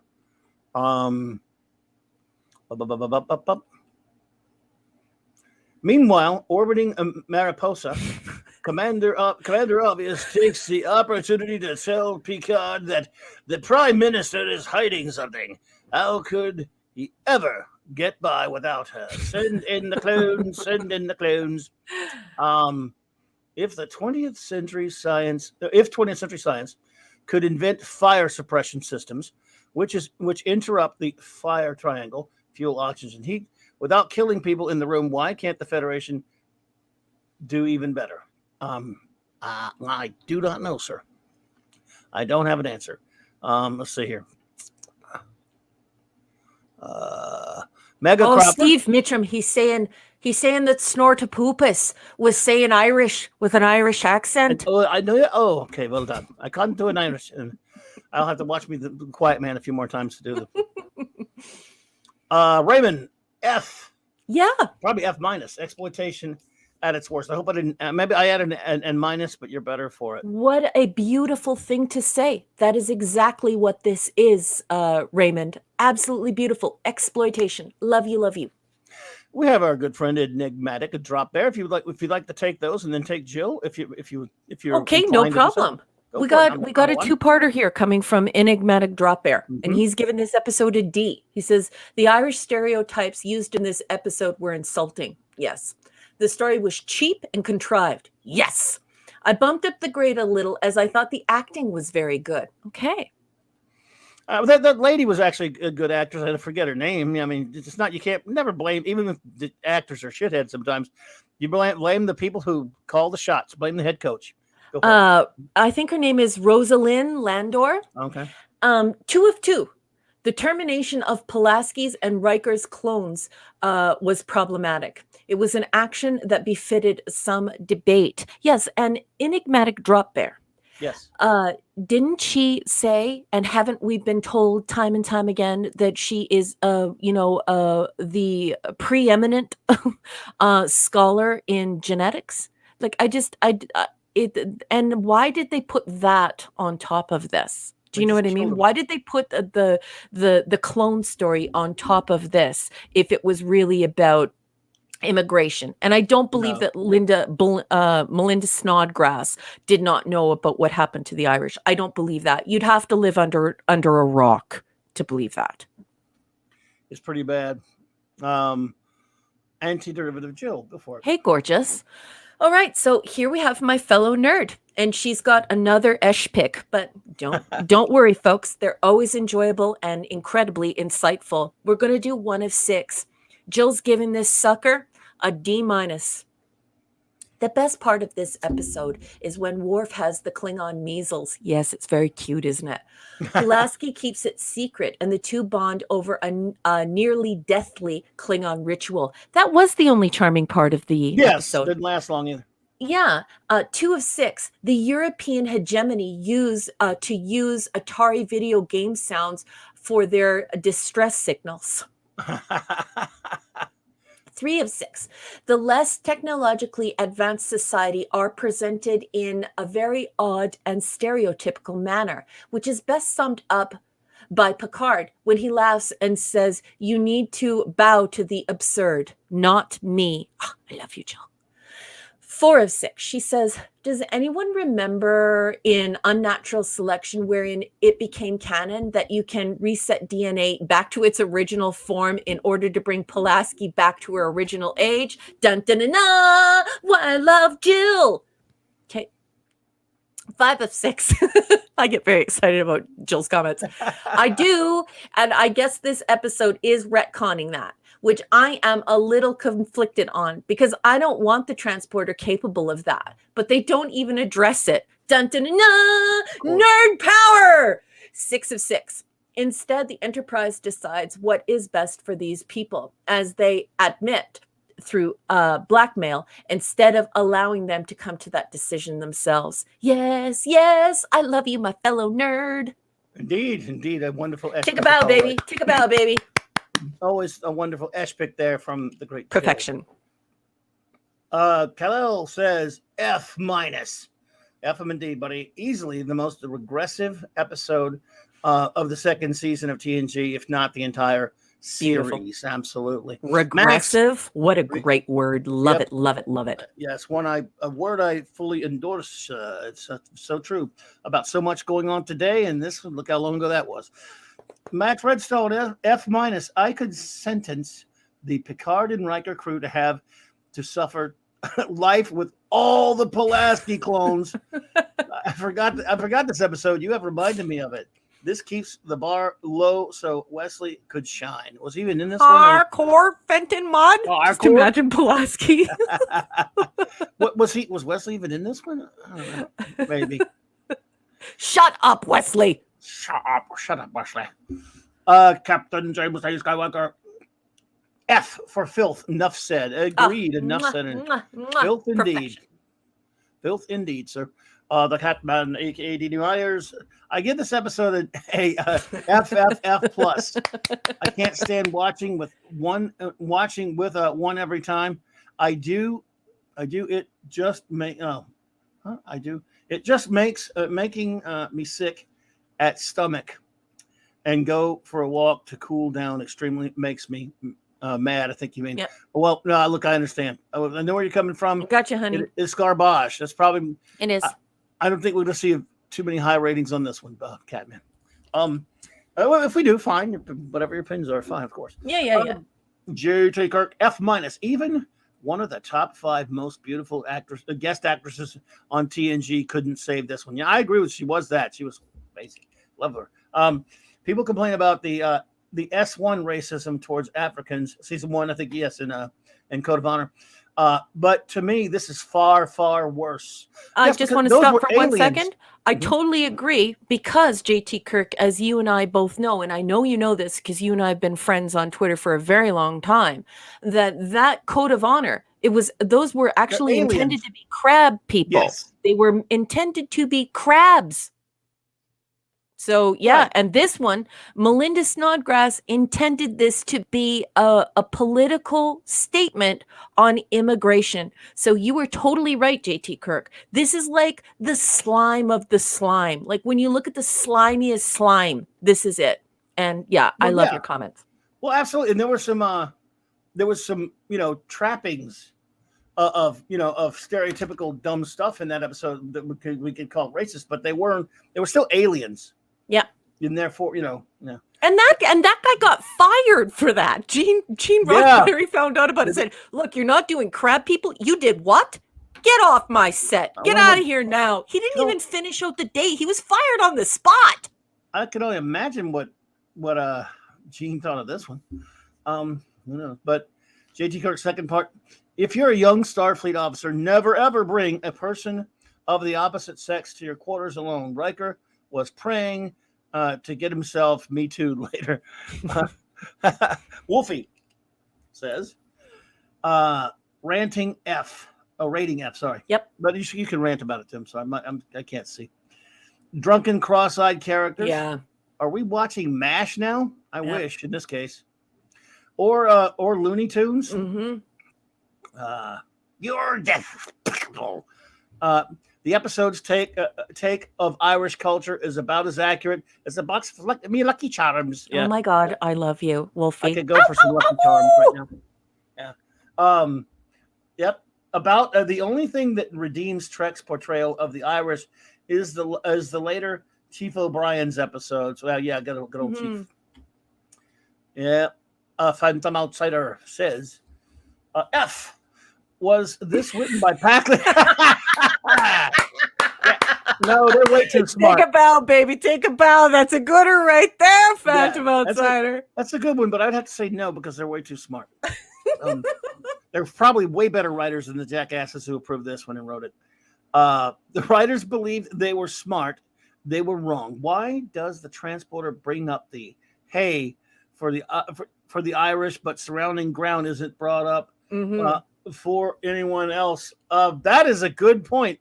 Yep. I like that. I never would have thinking of it. You got 6 here, looks like, buddy. So I'll get to the next one as soon as I can. Let me finish up. We have our wonderful friend Sandra. Hello there, Cardinal Sin. Good to see you, buddy. I just want to press pause for a second. I beg your pardon. Dave Bob says Gene was not all there by this time, or it would not have been filmed. That is absolutely true, Yeah, that's true. Dave Bob. And I just want to fortify your comments. Yes, Maurice Hurley basically said that the writers' room no longer wanted Gene around. So Gene and Magel went on a little vacation together. So that's you, and basically he never kept control over the writers' room after that. Also, further to that, Dave Bob, I have pointed Mark D with a C and Clobby to the published interview that Gene Roddenberry did over the course of the last few days that he was alive. And he did it, I think the interview happened over the course of 4 or 5 days. He did it with Humanist Magazine. Now, it's been a few years since I've read it, but I would love for you to look that up, because in that interview, Gene actually says, I'm paraphrasing here, this isn't a direct quote, but says very closely here that it's important for science fiction to address social issues, but if you talk about politics to the point where you turn away the audience, you've made a huge mistake. And so this shows that Gene had a fundamental understanding of rhetoric, how to couch rhetoric in a way in which people could decide for themselves, not Yes. teaching, not telling people what to think, but showing people how to think about an issue and allowing them to decide for themselves. So Dave Bob, you are absolutely correct, and definitely you should read that interview. I don't think it's on film. I believe it's only done on paper. It is a very lengthy article, and yeah, done right before he died, and very enlightening about who the man was. And Dave Bob, you are correct on both accounts. He was not present to oversee this, and there's no way he would have allowed it to happen. So thank you for your comment, Dave. Absolutely. Sandra Feliciano says, F. Stereotypes abound. If the clones were alive, didn't the Federation give them rights? A leader should be interested in more than drink and marrying off his kid. Can Mariposans still reproduce? Apparently not. I don't know. They never really address that, did they? Fat Outsider Part 2. Being multiracial, it was highly offensive. Note that the UK citizen Sir Pat Stew had no problem mocking the Irish. So evolved, right? So evolved. Yeah. Oh, okay. Right, Troy? A break there. Yeah. So evolved. Sorry, but right, Troy. Riker hitting on another lady who's less than. I mean, I guess they were just trying to be Kirk. Yeah, and it's a good thing that they cut that scene where they proved that those two bumped uglies, because that would have been the height of it, because they would have made her look like, especially after she says, "Oh, 3 husbands, eh?" So I don't know. It's terrible, terrible. They need to burn this episode. Burn it indeed. Mark D with the C says, "Hey, buddy, F. Don't think I had ever seen this episode, and now wish I hadn't. Only redeeming part was the feisty redhead who needed her feet washed. Episode was also dumb on story. It was written by the Packlets." Now, another one said it wasn't written by the Packlets. I keep telling you guys, don't insult the Packlets like that. They're way better writers than these people. Oh, and Mark D with the C just put up that humanist interview. If you go to that URL, I highly suggest that you download it, because it took me a while to find that interview. And as Clubby and Mark know, that interview has been taken down, and it at certain times, and only excerpts have been posted. So that one that we talked about in private, that's the URL to the full interview. It's very long. It's absolutely wonderful. I think it's something like 57 or 58 pages. I don't know. It's been a few years since I read it. But if you go to that URL and you want to have it, please download it as a PDF, because it comes and goes off the internet, and I'm afraid one day it won't be available. There you go. Number 3 for Phantom Outsider. Seems like Riker can only score in societies with weaker men or less educated ladies. The Enterprise crew again proves incompetent. Let's not educate our guests by letting them know. I'm going to try to find your next one when I can there, sir. Let's see. I'm on it. Phantom Outsiders. It's way down there. Looks like. I believe that'll be, once we get to him, we'll be move on to our next episode. There's number 4 for him. Snortapupus. That's exactly what I thought. Because the 24C that was cut from the show. Yeah, there's a little half Irish, half Riker running around. The Wrath of O'Connor. Snortapupus. I'm sending you. You're such a good bear. I'm sending you some chin squitches. How to access food, water, and giving their guests crap for trying to feed themselves. I'm sorry, can't Starfleet be contacted and perhaps send more colonists so as not to change all their lifestyles? No, because that would require thought. This episode had none. After the last episode, seems like the advanced colony it deserved the incompetent Riker. Yeah, Pulaski and Geordi clones. Did they watch that last episode? Going back to the last episode, Pulaski related to. Hang on, let me find it. Wow, it's way down here. Sorry, man. Takes a second to get to it. I'm finding you, buddy. I hope I am. There we go. Mikey Spock as the bestest ever in cybernetic relations. Obviously, Picard, the diplomat, uninterested in helping these people. And why are the advanced crew treating fellow humans so poorly? Because they're a bunch of jackasses. I think that gives us the end of our reviews of this piece of filth. Captain Deckard Spock. Riker's love child's paternity is confirmed by the way he leaps into his high chair. Nicely done. Nicely done. Take a bow, sir. Take a bow. Yeah, take a bow. Well, I hope we didn't miss anyone. We got to get on to the next one. So if we missed that'd be my bad. I got to fix this. So are we ready to move on to the next one? Boy, are we ever, huh? Yeah. They should just burn this one. Just burn it to the ground. Yep. That they should. Yeah. So, Captain, our next episode. Would you please draw up Manhunt? I'm on the Google. All right, folks. Let's keep copyright compliant. I'm going to be reading excerpts from Star Trek 365: The Next Generation. It is written by Paula M. Block and Terry J. Erdman, blessed by the great Ronald D. Moore. This is a cinder block of a book. It's weird to read from. If you're following along, we're on the page or the block number 110. We are, of course, going to be exploring Manhunt, Season 2, Episode 19. You would have watched this on June 19th, 1989. As the Federation ferries a group of delegates to a Federation conference, the crew learns that one of the passengers is Counselor Troy's mother, Lawaksana. Lawaksana is a handful at the best of times, and Picard is dismayed to discover that she's in the throes of the phase. She's in heat, folks.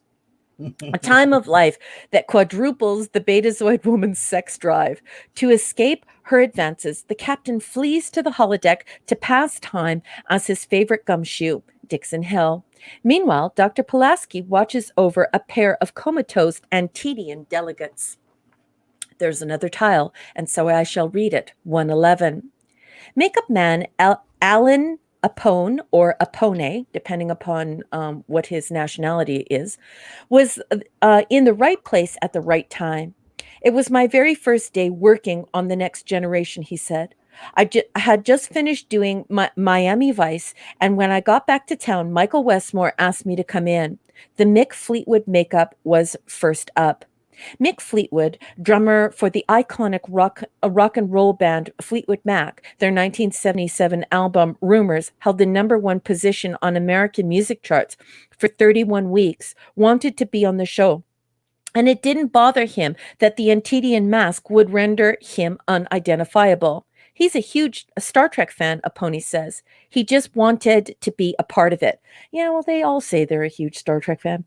The Antedian fish head look started as a sketch by Rick Sternbach. Mick had come in about a week earlier to have the alginate head mask made, Apone notes.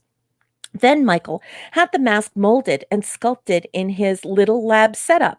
Before fitting the mask over Fleetwood's head, Apone applied dark makeup around the drummer's eyes.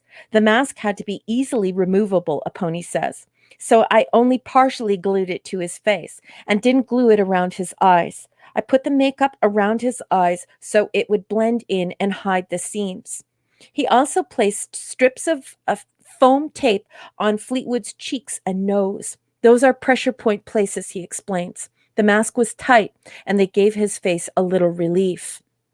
Apone, founder of Makeup and Effects Laboratories, or MEL, which made the conspiracy creatures in season 1, worked on and off with the Next Generation makeup department throughout the show's 7-year run.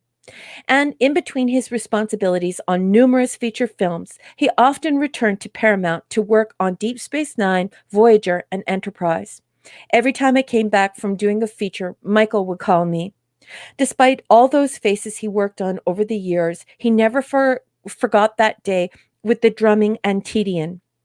Apparently, neither did Mick Fleetwood. I ran into Mick only a couple of years ago, Apone reports today. So I reintroduced myself as his Star Trek makeup man, and he said, "Oh my God, was that not the most fun time?" He was so excited having done it. And that is all the block text has to say about Manhunt. What did you think of the coverage, and what did you think of the episode, boss man? Well, that interesting coverage. I knew about Mick Fleetwood being in the episode. I didn't know. Yes. I know they always say, like you said, they always say, "Oh, I'm a big Star Trek fan." But when you ask to be on, I guess that's, I don't know, it's a celebrity type thing or whatever. But that's kind of inconsequential to the episode. I found the episode at least enjoyable, especially after, maybe it's because of the one that followed. I love Laxana. I just love her, and I love Majel Barrett, and she can carry an episode and make it a fun one, and I think she does in this. The way she aggravates stuffy old Picard's always fun. Just an enjoyable, like, after two absolute turds, at least you get a little bit of a fun, lighthearted romp that's just not serious or anything like that, and it's a lot of fun. I have nothing really against this episode at all. I like it. Yeah, me neither. I love this episode, and all the people who talk about the filth being this groundbreaking, that groundbreaking. I think it's hysterical that they reject or ignore episodes like this, because it certainly makes a mockery of the BS they say on social media. Yeah. And again, it was just, you can do this on Trek. You just have kind of a fun, lighthearted, not so much episode, and she's always entertaining to me, so I like her. Yeah. And I don't have, again, I don't even have to go that far deep into it. Just, I think it was kind of fun, and that's kind of refreshing when you can have an episode that makes you go, yeah, I don't have a lot of complaints. We enjoy it, and it's always good to see her. They didn't, she would pop up every now and then. It would be kind of fun, rather than not too much. But she couldn't be in every episode or anything like that, really, I guess. So I thought it was a lot of fun. Yeah. And Max says, "I wish the Antedians ate Wesley when they woke up." That's always disappointing. Yeah. Yep. So, well, what is your? We'll go for your notes. I forgot notes. Go. You got notes. Okay, so and the Mick Fleetwood thing, everybody knows about that. I always like in Star Trek trivia when they say, who is the only person who ever played himself in Star Trek, and of course everybody answers Stephen Hawking. Right. I always first answer Mick Fleetwood to make everyone laugh. Only some people get the joke. So these are my notes. I have, and I quote, "What a handsome race." And this is, of course, Worf describing the Antedians. And I put in my notes, this is definitely the first time someone called Mick Fleetwood handsome. And here I go a little, I go off and I riff off here and sort of take a poke at the filth. I say people hate Lawaxana Troy because she is old, shamelessly sexual, uninhibited, and assertive. This is your pre-social justice warrior, champion of women and the aged. It is 1989. This is a sexually liberated, powerful diplomat, a 57-year-old woman with a rocking body and terrific boobs, who also objectifies men. Post Gen X didn't even know. Post Gen X doesn't even know she exists. Nice legs, Jean Luc. Stop ignoring Magel. She was progressive long before you. She's delightfully naughty, and I adore her. Uh, Chirping at Picard's preciousness. This is priceless. She busts taboos. Bravo to her. Puns about Lawaxana and Dixon Hill abound. At the risk of venturing into vulgarity, Dixon Troy, for one. Sorry, folks. I know that's a very dirty joke, but I had to tell it because it's just funny. Wimpy Picard can't play to a book series that he supposedly loves. This makes no sense, although I used the word purportedly in my notes. They look better in sauce. Lawaxana describing the Antedians. Humiliating Lawaxana with a Steely Dan is cruel, and shame on all of them. And then she saves the day. And when I say Steely Dan, of course, this is a play, a double entendre, as what happens on the holodeck, I think, is unbecoming a captain, the way that Picard behaves. So, yeah, huge fan of Lawaxana Troy and Dixon Troy. Well, so yeah, I thought it again. It was just fun. By the way, good night to the Felicianas. They have to go early, so Oh, good night. Good night. Love you guys. Have a good night. You have a great night. Thank you for being here. Yeah, fun stuff. What is your rating? I give this one Manhunt? a B. Yeah, so do I. I have a B. Just again, just a little fun. It doesn't hurt anybody. I like it. And after those two stinkerooskies, I don't know. Yes. All right, everyone. Well, give us your rating of Manhunt and any comments you might have. As soon as you are ready, go for it. Go for it. Make it sound. Yeah, some of that stuff on the with Picard like weaning out on the from all those different scenarios in the Dixon Hill game. Yes. Yeah. That's I mean, you never buy it. You know what I mean? He's supposed to love Shakespeare, but he reads Dixon Hill. But then he gets into the holodeck and they start to play out Dixon Hill. Not only does he not understand any of the stories or know any of the stories, but he finds them to be too violent and perhaps too chav, as they would say in England. That was pretty silly. So it's just it's a discombobulated. Yeah. Anyways, they just should have went with the Picard that Gene Roddenberry wanted, and none of this would have happened. We were supposed to have like a virile, strong, dark-haired, full-haired, big, scary, burly, handsome French guy. So imagine if Clobby was French. That's supposed to be who Picard was. I have a little bit of that. Not a bald English guy. Louisiana. Yes. Mega Cropper gives it a B, and the great Lord Thoth says he gives it a C. A better episode with some fun scenes and interesting dialogue. Michael Barrett steals the show and a few coy glances at the men in the cast. Yeah, and again, it's always entertaining for me to see her make Picard uncomfortable. I always kind of like it. Mm-hmm. Let's see here. Oh, Thoth's got to run. Hey, buddy. Hey, thanks good for being night, here. LT. Good night, will you do me a favor? Would you please say hello to Mrs. LT from Clobby and I and the whole gang? Just let her know that we were talking about her and that we wave hello. Indeedishness. We have enigmatic drop there if you would do the honors. Well, here we have a C-. Everyone's favorite Betazoid, Lawaxana Troy, on her own hedonistic mission, casually disrupts the Antedian assassination plot, in the process making her daughter look pretty second-rate. When mom's in heat, mom's in heat. Good one there. Max Redstone says, C, I kind of wish they had a situation where ship was in danger and everyone would have died unless Lawaxana successfully caught and mounted her Franco stallion. I love Max. I'm going on a manhunt. I sing it every time. Oh, you do? Okay. I sing it every single time, Max. I can't even believe you brought this up. Clobby, go ahead and read it.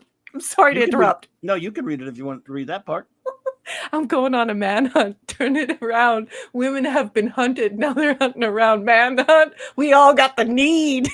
The one that's been waiting has taken the lead. There you go. I mean, that was a song. That was a song. Well done, Max. Well done. Kal-El, B+, a fun, lighthearted episode that was fairly entertaining. Yay, Fair enough. Kal-El. That's what I say. Yes. Hello. Wolfie, 1 out of 3 here. Rating C. So can we get some rules on Betazoid abilities? Locks could not tell this guy was just a hologram, even when all her powers was diverted to weapons. Yep. Yeah. Well, I mean, she couldn't sense anything from a hologram. I guess that's how it would work. I don't know. Yeah. I get it. You could roast a marshmallow of the back of the side of Mrs. Troy at this point. Wolfie, I love you. Yes, it's a trap. Admiral Snack Bar Star Trek universe equivalent. Sauteed in a nice Creole sauce, served with a side of veggies. I'm in. There you go. Snort a pooper cuber. Says Snorty. B. There is something fishy about this episode. For once, it is Loxana Troy who is chasing me all over the ship, who acts as Picard's early warning system while Commander Albius stands around distracted by Mom's situation. Fun. Is she a commander? Or is she a... Is Troy a commander or is she a lieutenant? I don't know. No, she's a lieutenant. Okay. I'm pretty sure. All right. C+ for Scuba Pete. Oh, Dr. Demento. Fish heads, roly-poly fish heads, eat them up, yum.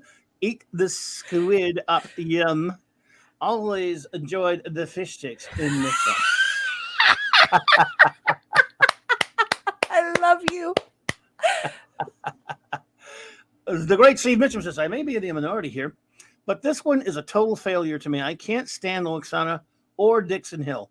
And the fish people, even Aquaman wouldn't talk to them. Okay, can we just talk about the fact that Steve updated the picture of Maddie and Maddie standing, everyone? Maddie standing. I wish that the Felicianos were still here because they would be so thrilled because Raymond and Sandra asked for an updated picture and so did I. Look at her, everyone. She's standing. Maddie. Oh, Maddie, congratulations, Maddie. We love you. Yay, Maddie. There we go. Dave Bob says, I don't think, he didn't give a rating, but I'll say it anyway. I love Nigel Barrett, Alexander Troy, Nurse Chapel, number 1. I will never get less than an A for this beauty. Oh. Color me still 9. Yeah. I love you. There you go. For all the bad things that people say about men on the internet, what is it about old school Trekkies? Old school Trekkies, you guys don't have any ageism. Like over and over again in this chat. Since January, I've been doing this chat with you guys. And the men involved with Star Trek are just marvelous. They love women of all shapes, sizes, colors, ages. They always say, men like 18, 19-year-old girls. Not Trekkies. Trekkies they're on board. They just like an attractive, beautiful woman. I love you guys. And, my buddy Dave Bob is a fellow Southern gentleman like myself. Is he? He lives down here in my neck of the woods. Oh, wow. Oh, Dave Bob's the man. I'm glad to see you here tonight, buddy. Well, you know how I feel about Southern gentlemen. I was raised on a McCoy being the ideal Southern gentleman. So when I think of a Southern gentleman, I'm thinking about D. Oh, well, Dave Bob, man, he's got that accent and everything. He's down here. Oh, wow. Oh, God, yeah, you'd love it. Yeah. Let's see here. He's on with Loki and Purple all the time. Wow. I gotta go check that out. Absolutely. They review something every week. I forget what it was. JT Kirk. I think they review Farscape. No, I'm not sure if he goes to that one. But anyway, C+. Loxana episodes to me are too slow, but the actress just does so well here. What kind of man is Picard? He's a wuss. Avoiding a sexy woman with a Four 4x4 times drive, 4 times drive. One that travels the galaxy, apologizing, I guess. Yeah, because Yep. Kirk would have been. Never mind. Hey, Alaric Harrison walks through the door, and Oh. Max Redstone sent a super chat. Oh, I'm on my way. I had to stop the chat to get to these reads. I'll be right there. Keely Chow also popped in. Laura, Hello. good to see you. Appreciate you. I'm getting there to those, I promise. So, and again, Thoth said, Mrs. Thoth heard, and okay, she good. heard. It's good. Avon lives, and long live the Legion, brother. Yeah, long live the Legion He for might be gone by sure. now. Michael Beacom says, D+. One of those episodes that makes me wonder why they always had to split the episode. Yeah. They did that a lot, didn't they? Yeah. Classic Trek found enough to write about with one main plot. Thank you, sir. Oh my Yeah. God, I could do 5 streams on that very thing you're talking about with these split episode things. And I would join you. And I would you join would be you. there. Yeah. I tell you, I almost always annoys me. Yep. With one main plot and not split into an A and B plot, undeserved. Both. Michael, that has been now there's sometimes when it's okay. I can see an episode here and there that I like, but I never really liked that format of writing for episodic television. That really, I think, kind of sprung up, and I don't know, maybe like in the 80s and into the 90s. That's always kind of. I'm not saying it's always bad, but I really, with probably some exceptions, it didn't work all that well with TNG for me personally. And there's not enough time. There's not enough time. And I appreciate that. I'm glad you brought that up. That's amazing because it does really get on my nerves. Totally agree, Michael. The Catman, aka 80 Meyer, says 1 of 2. Clobby thought Manhunt was very funny and entertaining, though the actors and the actresses brought their characters alive. Oh, thought they brought their life. Sorry. Thought they brought them alive. Sorry again. I have terrible vision. I got the computer way back. The episode to me only felt like it was, only felt like it was almost Trek. Well, that's okay. That's what you could hope for sometimes, to at least be almost Trek. So I got you. Thank you so much for that, Catman. Fat Outsider B, but they call it Manhunt. But let's see. B, but they call it Manhunt. But poor Loxana doesn't get her man. Grandpa hiding in the holodeck. Transporters fail. You can't transport explosives into a starship. Good point. Apparently, now you can. We find out Betazoids. He's probably going to say something like "have pawn far" or "go in heat," and it's something I always think about too. It's like, so what are we doing here? I'll find it as soon as I can get to the next one, there, buddy. Yeah, we'll get to it, Phantom Outsider. I didn't realize you had a number 2, Catman. Clobby 2 of 2. The dialogue needed a little bit more work. It was close. This episode is my favorite second episode. Okay, is that, you mean second favorite or? I think that's what he means. Alaric Harrison says, hello, everyone. Hey! I give this episode a B. Majel Barrett. I'm sorry I say Majel. I slipped. I know it's supposed to be Majel. It's okay. Does a great job. She does. Do you know that there's like 8 ways of saying that name properly? So don't even worry about it. I could only handle one, though. I could only... But I hear you. I always did say Majel, though. I must have been. In the Middle East, I believe it's Magel. You know why I say Majel? Because of the bloopers with that scene. I forgot who it was. Whether it wasn't Roddenberry, but it was somebody running, young Majel, chasing her or something. Yeah. So Captain James H. Skywalker says, "See, it took me some time to like Lwaxana, the Lwaxana. It liked her. I think, I liked her with Odo. Yeah. It is good to see Troy embarrassed. Yes, it absolutely is. Max Redstone with a $2 super chat. Thank you so much, Max. I really appreciate it, sir. Yeah, ooh. Max. Who lives in a pineapple under the sea? Yeah, I don't know, sir. I'm afraid I don't even know, Captain. Very good. Sorry, it was an A-. Okay, gotcha, cool. Gotcha. No problem. Thank you, Catman. Appreciate that. Phantom Outsider. Is that 2? That's 3, he said. No, that's 3. That's 3 of 4. So let me find 2. Let's see, the last one I have on here from him. Let me see if I can. I got 1 of 2. And then I got 3. I don't have 2. Phantom, I don't have two, buddy. So I'm gonna read three, but if you can put up two later and number it as such, because you always put them at the end of what you write, which kind of throws me off. But I just double checked, and I could be a StreamYards thing. I don't know, but I don't have two, my friend. So sexual proclivities go past. Maybe we put three by mistake. Let's see. Go past 11. Take that, Spinal Tap. Phantom Outsider. Yep. I love it. I love it.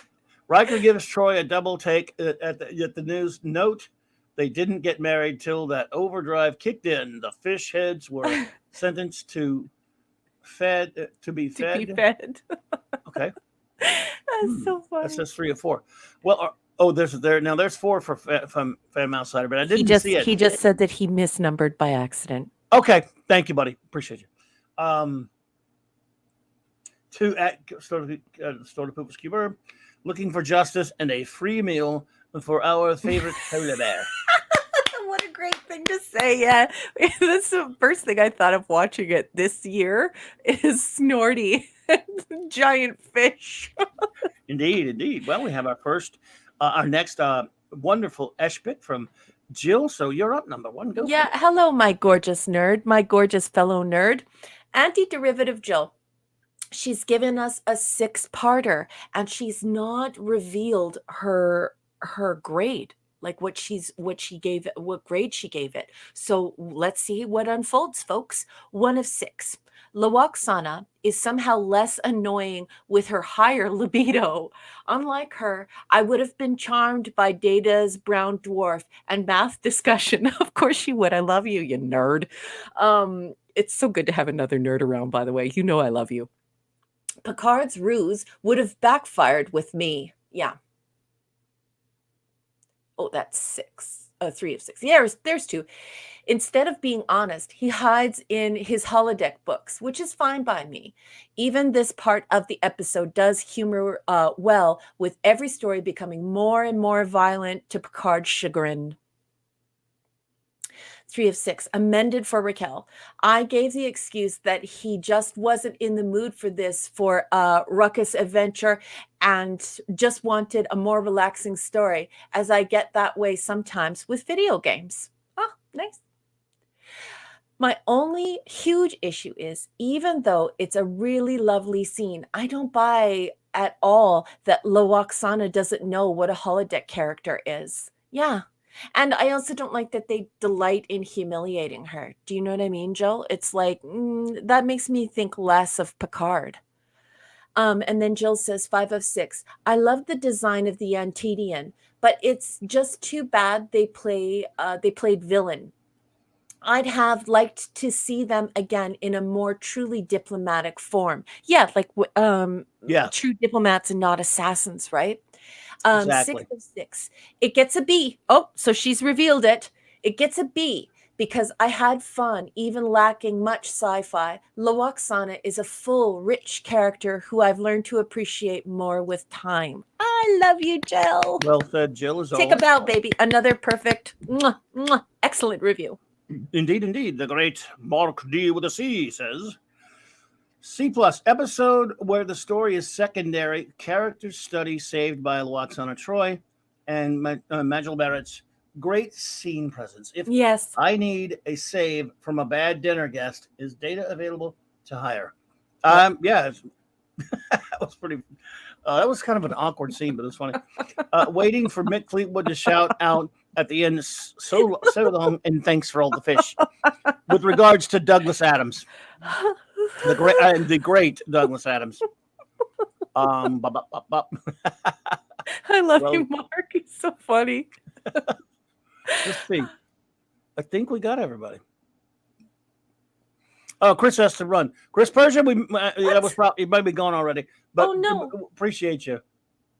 Sorry, Clubby. I'm going to have to bow out. Thank you, buddy. To get up in 6 hours. I'll switch rooms and listen in on the TV. Have a wonderful night, okay. everyone. And if anyone forgets, please clobber that like button. Chris Persia. Thank you, Chris. Love you so much. Kalanikta. Have a wonderful sleep.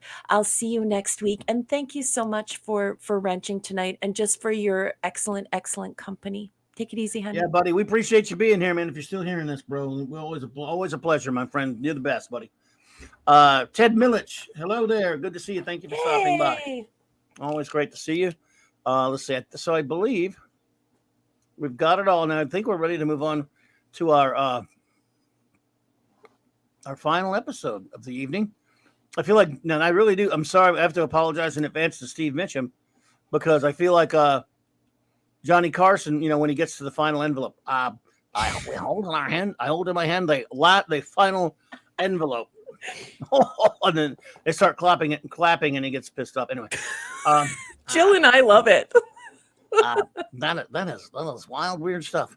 So, are we ready for the final episode of the evening? Your impressions are very popular with the nerds. Even if the geeks don't like them, the nerds love all of your impressions. Well, I love the nerds. To hell with them. No, I'm just kidding. All right, folks, let's stay copyright compliant, right? I'm going to be reading excerpts from Star Trek 365, The Next Generation by Paula M. Block. She gets a little bit of help from her husband, Terry J. Erdman, and the blessing of the great Ronald D. Moore. We are on block number 112. Of course, we are going to be talking about the emissary. And that's not to be confused with emissary from DS9. So, we have the in front of it. So the emissary and emissary. This is season 2, episode 20. And we all watched this on June 26, 1989. Let's go. Worf is unsettled at the arrival of Kalar, a special envoy from the Klingon Empire. She's on the Enterprise to assist in intercepting a Klingon sleeper ship launched when the Federation was still at war with the Empire. If the Tong's Klingon crew awakens before the Enterprise reaches it, they are likely to begin attacking Federation outposts. Half Klingon, half human, Kalar is an untraditional member of the warrior race, which is one of the reasons the passionate relationship between her and Worf soured years earlier. As the Enterprise speeds towards the Tong, relations between Worf and Kalar seem as icy as they once were between the Federation and the Empire. Beneath the ice, a fire still burns.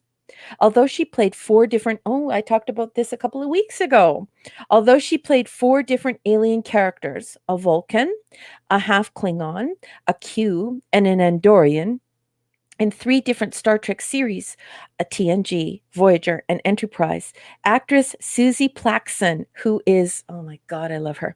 Actress Susie Plaxon would be the last to call herself a sci-fi person. She loves science fiction fans, however, and is a frequent guest at Star Trek conventions. I feel like an honored guest at an ongoing global party, she explains. I'm always treated really nicely. Well, it's because we love you, sweetheart. You are, if you ever hear this broadcast, I believe you are Star Trek royalty. I love you. Her. You I are love just her. Classy, and thank you for treating us so wonderfully and giving us this marvelous pretend. You are a marvelous, beautiful lady, and we just adore you. Back to the text. And how does she feel about being immortalized in plastic? And a opposite of it is one of her figures. The action figure is flattering, she responds, but I'm a little annoyed that they didn't put her in the better outfit. The maroon one with the gold belt? To be incredibly shallow about it, she adds with a deep-throated chuckle. Her deep-throated chuckle is hysterical. Following a well-received performance as Dr. Salar in The Schizoid Man early in season 2, Plaxon was invited to read for the role of Kalar. There was a line, "Sorry, I had to make myself beautiful," and I thought it was riotous because I had this big old wrinkly forehead on. I call it the Susie, I call it the armadillo forehead. Anyway, she recalls, it's not like I played it for huge laughs. But I've done a lot of parlor comedies, and that was the kind of attitude I gave it. The people who were listening to me didn't bat an eyelash, but after I got the role, someone came up to me and said, "Susie, there is no winking in the 24th century." Her take on Kalar may have been a bit broad for some on the set, but she insists it's the way the character was written. When you're a guest on someone's show, you have to behave like a guest in someone's home. Oh my goodness, boy, that's a good lesson for a lot of people these days, Plaxton says. Yep. But they say if it ain't on the page, it ain't on the stage. And I would say that about Kalar. The character's sense of humor is part of why she is so popular with the fans. The Klingons of Star Trek are a notoriously serious lot, and Kalar, with her sense of wry, self-deprecating humor that Plaxton played to the hilt, was like a breath of fresh air. And so they, and that's the end of the coverage. And they have some lovely, um, like non-filming photographs of Susie and Michael together, and she's just busting a gut, and it's in the holodeck scene where they're doing the exercises where they're actually using weapons. And so this is when they stop rolling, and she has a beautiful smile on her face. And then of course they show the artistic renderings of her model that they made for her little action figure. And that is Wow. all the block text has to say about the emissary. What did you think of the coverage, boss? And what did you think of the episode? Very interesting coverage indeed. Because anything to do with Susie Plaxton, I'm on board with. I mean, Me too. I just adore her. I mean, Yep. I've loved her even when she first played, even though it was a small part in that episode. Schizoid Man. This Yep. Solar. I would like to have seen that character again. Mhm. And when she came, I remember when she came back and we first saw her in this role, or just she really just dominates this episode. She's terrific, and I like the episode. I find it to be a fairly watchable, enjoyable episode. Obviously, and again, a lot of that is her. Mhm. And if there's a B plot in this one, I don't know what it is. I've probably already forgot it. To be honest, if there is one, is there one? No, I don't think so. Well, when Susie walks in the room, there's no other No B plot. But I even kind of like the concept of that Klingon ship being out there and being I mean, it's a pretty good threat, pretty good idea. It being out there and being revived in a time when being from a time where the Klingons and the Federation were at war, or certainly at odds. And she's great. This is a pretty good, just kind of interpersonal type of episode with a very interesting ending. When it ends up with them solving the problem the way that they did. Yeah. So I found it to be a thoroughly entertaining episode. Getting to see some good character development for Worf, other than just saying all the time, going, "I am Klingon. I will not listen to reason." Yeah. And so I like it, and I thought it was pretty good. Again, he was being a old stick in the mud. That's what she was being. Maybe Picard's rubbing off on him. That's for sure. But I kind of like that she can just poke him, and mess with him and stuff like that. So that's kind of fun as well. Yeah, so. I totally agree on all fronts. So you have notes, I know. I do, boss man. I put on here, Susie Plaxton is Star Trek royalty, and I adore her. She is gorgeous. She is, like her character is, emotionally responsible, irreverent, imprudent, tempestuous, and a tactician. She's brilliant, she's sexy, she's powerful, she's marvelous. Another ignored woman who isn't Caucasian or even a human, a warrior, a woman of mixed heritage, totally ignored by the filth fans. Chaperone, Worf is intimidated by her, by Kalar. The way Kalar treats Data, this character is perfection. I love the way she treats Pinocchio. She is just so kind and so gentle and isn't patronizing. And I just love how she turns to him and says, what's more confusing to you, humans or Klingons? She's just so marvelous. And her cadence, just spot on. Worf plays captain, I put with an exclamation point, and then I put love it, and I underlined it and put in an exclamation point, and I put, this is such a great strategy. It all works for me. This is great writing. I would like to thank Thomas H. Calder for writing this wonderful story, and excellent, great execution. So those are my notes, boss. Yes, again, it's very entertaining, and again, it shows that you don't have to convolute your whole episode with a bunch of other things, as Michael Beacom was pointing out earlier. When you get involved in these multiple running plots. I mean, it becomes L.A. Law or something like that. Yeah. As Michael Piller used to say that. I like the guy and everything, but he used to say he was more inspired by L.A. Law than original Star Trek. I'm like, dude, this is not L.A. Law, and that's Yeah. where we get a lot of that crap from. That kind of writing, Yeah. this kind of this the schism writing where you have to take a splitter all over the place. So, no, I like this one better. It's kind of a fun episode to watch just for the characterization of things with Worf.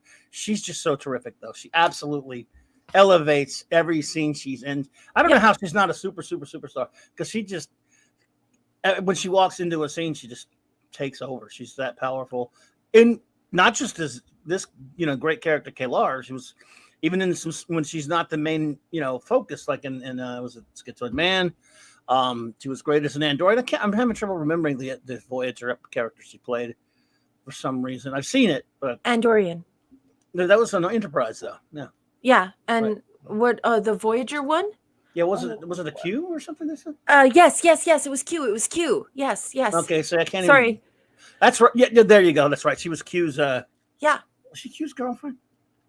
I can't remember. See, that one I don't remember much. She comes and retrieves him and basically says, like, our world is coming apart and you better. Oh, no, okay. but she's not the love interest. I don't think that's another. That's a different woman. Yes, I remember. That's a different woman. Yeah. Right. Anyway, she's wonderful. I love her, and I find the episode to be thoroughly enjoyable. Yep. So, what is your rating on the Emissary? This is an A- for me. I think this is true Star Trek. I like that. Like Michael Beacom was saying, we don't have all these weird side stories that just seem to fill up time. I think it's great writing. I think it was written really well. Thomas H. Calder did such a good job writing this story, and I can't help it. Like Susie Plaxton, I completely agree with you, Captain. Why isn't she a big star? I mean, Susie Plaxton is a living testament to the fact that the public has no taste. The public is often, they're idiots. This woman should be a mega superstar. Right. I'm ashamed to say that in all of my Trekdom, I've never had the pleasure of meeting her. I've met many people in Star Trek, TOS, TNG, so on and so forth, but I've never met her. And I just think she's edible. She's just, this woman is just absolutely beautiful, delightful, and is such a great actress. I never want this episode to end. I love her in everything. And A- boss. Well, I don't blame you. It is terrific, and she is great in it. I have it as at a B+, and it could go a little higher just because she's so sensational in it. I love her, and it's again two very watchable, enjoyable episodes back to back after two of the worst pieces of film ever made. What a mixed bag this week, folks. Yeah.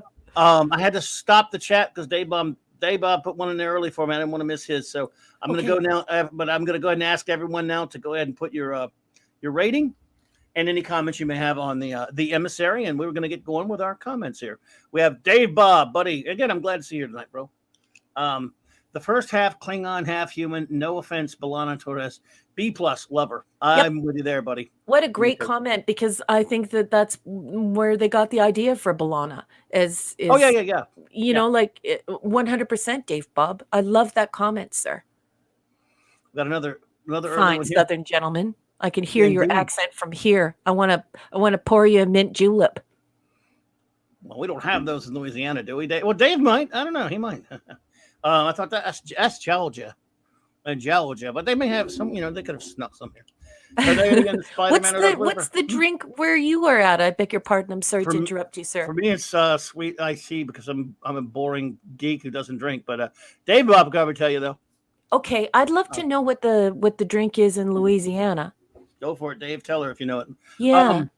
Canadian Spidey. I gave it an A since it had the wonderful Magil. Oh, he was talking Magil. You must be talking about Manhunt from earlier. Gotcha, buddy. I got you. Yes, let's see here. Let me find I think I've got my first one here. I'm never perfect when I find these the first review everyone. So sometimes I hope I don't miss them. So I hope I'm at the right starting point. Captain James T. Skywalker B. TNG really missed out on not making Susie Plaxton a cast member in some way. That is so true. Agreed. Yeah. I mean, as much as I love Dr. Solar, It was great to see her play KLR. It's just we only get to see her play it twice, and that's a damn shame. You know, Mega Cropper, B+, good Worf episode. Absolutely, absolutely. Ted Millich says B+. Would have been an A, but we get Alexander out of it. Ted, Can't so have good to see everything. you, Ted. Thank you so much for the great review. Hysterical. Yes, there you go. Scuba Pete, A+. Hottie on the holodeck. Love this episode storyline, the best. Well, I don't blame you. It is really good. Let's see here.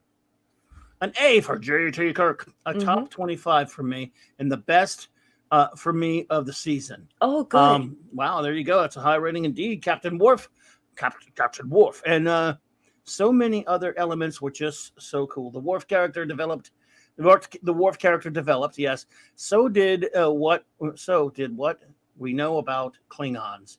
10 out of 10 for Plaxon, yes. I love that you liked the same aspect that Clobby and I liked, which was that little twist at the end where someone very thoughtful. Really love it. Yeah, the author, he's very thoughtful there in creating that ending, and it was quite dynamic, wasn't it, JT? I love that you agree with Clobby and I on that, because that was just fun. Absolutely. And we have our good friend Enigmatic Drop Bear. Okay. So go for it, number one. We got a two-parter here, folks. An Enigmatic Drop Bear is giving this episode a B-. The Tong standoff was really just a foil for the Worf and K'Ehleyr love story. It brought depth to Worf's character and set things up for future events. K'Ehleyr is gorgeous. She is. Two of two. The story is not without criticism, though. Couldn't the Klingons have dealt with the Tong themselves? How did they fit a warp drive into something the size of a coffin? Yeah, it's like a probe, right? So I found issue with that, and I also found issue with the fact that I think it's Wesley who says that they're a part of the Federation. The United Federation of Planets, and I don't think that they were at this point. I don't think so. I don't think so. They're allies. Well, they did have the exchange program, so I don't know. But one thing, the answer to the thing about the Klingons, they were just too far out, and they figured there would be time for that ship, if they revived, to attack these outposts that couldn't defend themselves against the Klingon battle cruiser. Yeah. So that's why the Klingons couldn't handle it. They had to do that. That's Steve Mitchum. A. Susie created a perfect character in one episode. Yeah. So that's true. The solution to the problem was a little predictable. I kind of liked back then when I didn't know about it. I thought it was pretty cool. But I like that. But very well acted. Michael Dorn was great as always. Yep. Doesn't she remind you, Steve? Doesn't she remind you of Leonard Nimoy? Like, it's like every single character that she puts on, she fully throws herself into that role and creates a whole world where it's like if she steps off set, she's still that character. And I love your sentiments, and I love your message to us, because that's exactly how I feel about her. I just absolutely love Susie Plaxon. She's aces. Love her. Snortapoopas Cuber. No. What? I'm sorry. I beg your pardon. I think Steve's leaving. Canadian Spider-Man, are you leaving, sweetheart? Yeah, you have to be more specific when you say Steve. Yeah, it's he says, Raquel, have a great night. Oh, honey, Okay, good night. We love you. Thank you for stopping by, and I'll see you next week. And tune into the really cool new stuff that Clobby is doing. You're gonna absolutely love it. Thank you so much for supporting the channel and the show. Take it easy, sweetheart. Take it easy, bud. Take it easy. Let's see here. Snortapoopas. A. K'Ehleyr. Rawr. Yep. Rawr indeed. It's a good story for Worf, but the writers seem to have not yet figured out what the relationship between the Federation and the Klingon Empire is. Well, I mean, I kind of just assumed it was because they have that exchange program that they're connected in some kind of way. I mean, maybe, I don't know, they're just allies, or obviously it was complicated more later in Deep Space Nine, though. Yes. So I don't know. That does make you wonder, because they have that exchange program going on, right? Yeah. And then later they do it again with Worf, as we find out to be his brother, and then later they're all over the place. I mean, I don't know. Yeah, we don't know if they're just like allies or They're if they allies. yeah, but I mean, like, you have to decide if they're allies or if they're actually in the United Federation of Planets, and you have to be. Yeah. And they kind of and a lot of fans feel as though in this episode they're not forthcoming in that, and that it's a little confused. I agree with Snorty. I don't like that either, and it's really funny because Wesley says that in the episode. But did you notice that Paula in the book, she actually said that they're just allies. She doesn't say since they joined the Federation. She says they're allies. So That's what- Snorty, yeah. I'm with you, honey. I don't like that either, and you got to make that clear. That's what I think they are, because in Deep Space Nine, they never, you know, they kept referring to them as the Klingons, Gowron and stuff, saying the Federation this and the Federation that, Yeah. like they were a separate entity. So I don't think they were in the Federation. No, I agree with you, Clubby, and Snorty and I both agree with you. There's Wesley should not have said that. That's not something Yeah. Wesley should. I think it's Wesley who says that. Probably Freaking so. Wesley. For Wesley. My minor quibble is the usual scaling problem of in the visual effects. The Klingon ship looks too large compared to the Enterprise. I know. No, I'm like that a lot too. I can't stand when the Enterprise should be way bigger than the Klingon battlecruiser. Yeah. This Enterprise D for sure. But Kal-El, Susie Plaxton's performance was wonderful, and her interactions with Worf made for some great character development. A very clever way to resolve the episode's underlying dilemma. Yeah. Agreed. And Dave Bob says he drinks rye whiskey. Oh, okay. Have you ever had Canadian whiskey? I bet he has. Dave Bob's man of the world. He's probably traveled. He's traveled the globe. I'll bet you. Well, if you're drinking Wolfie. Canadian and Irish whiskey, I'll be really happy with you, sir. There you go. I'm gonna bet he might have. You know, the best whiskey, Irish whiskey I've ever had in my life is called Writer, like WRITER, Writer's Tears. You have to try it. It's so good. There you go. I'll leave that to all you adults. I'm not old enough to drink. Yeah, that was for Dave Bob. Yes, Please you drink adults. responsibly. We do not advocate drinking. Wolfie says, with one of two here, rating B+. Leave it to Worf to find love in a photon torpedo. Yeah. What is that probe thing at warp capacity? Was kind of weird, maybe, but okay, I don't know. Let's go with it. Half Klingon, half human. This inevitability is played out perfectly, and a great blueprint going forward. Yes, Yeah. absolutely. Not sure how an older Katinga class cruiser would be much a threat against the 24th century shields, but sure, right. A great episode. Yeah, not Yeah. much. Not a whole lot of.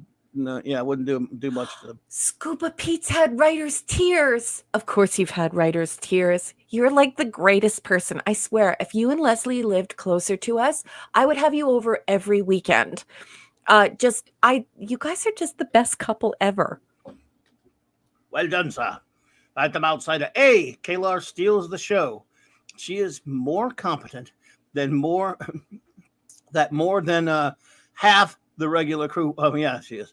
When Kalar told Wesley to shut up, she threw him in the torpedo tube and launched it. Unfortunately, the card went and I love Phantom Outsider. me He's find very that. snarky tonight, and I just love it. All of his comments are so funny. Hey, Katie Carr. I'll get. Hey, I can't find your second one. It's going to be a while until I can get to it there, buddy, because I'm scrolling way down, and it gets me too lost from the chat. hello, ballerina Trekkie. How are you, beautiful? I How is found it. school? You must be back in university. Classes must have started again. Yeah, we love you. We miss you. How you been?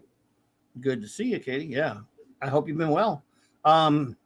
Okay, I found it, but I'm going to leave this marked up there so I don't lose my spot. Let's see.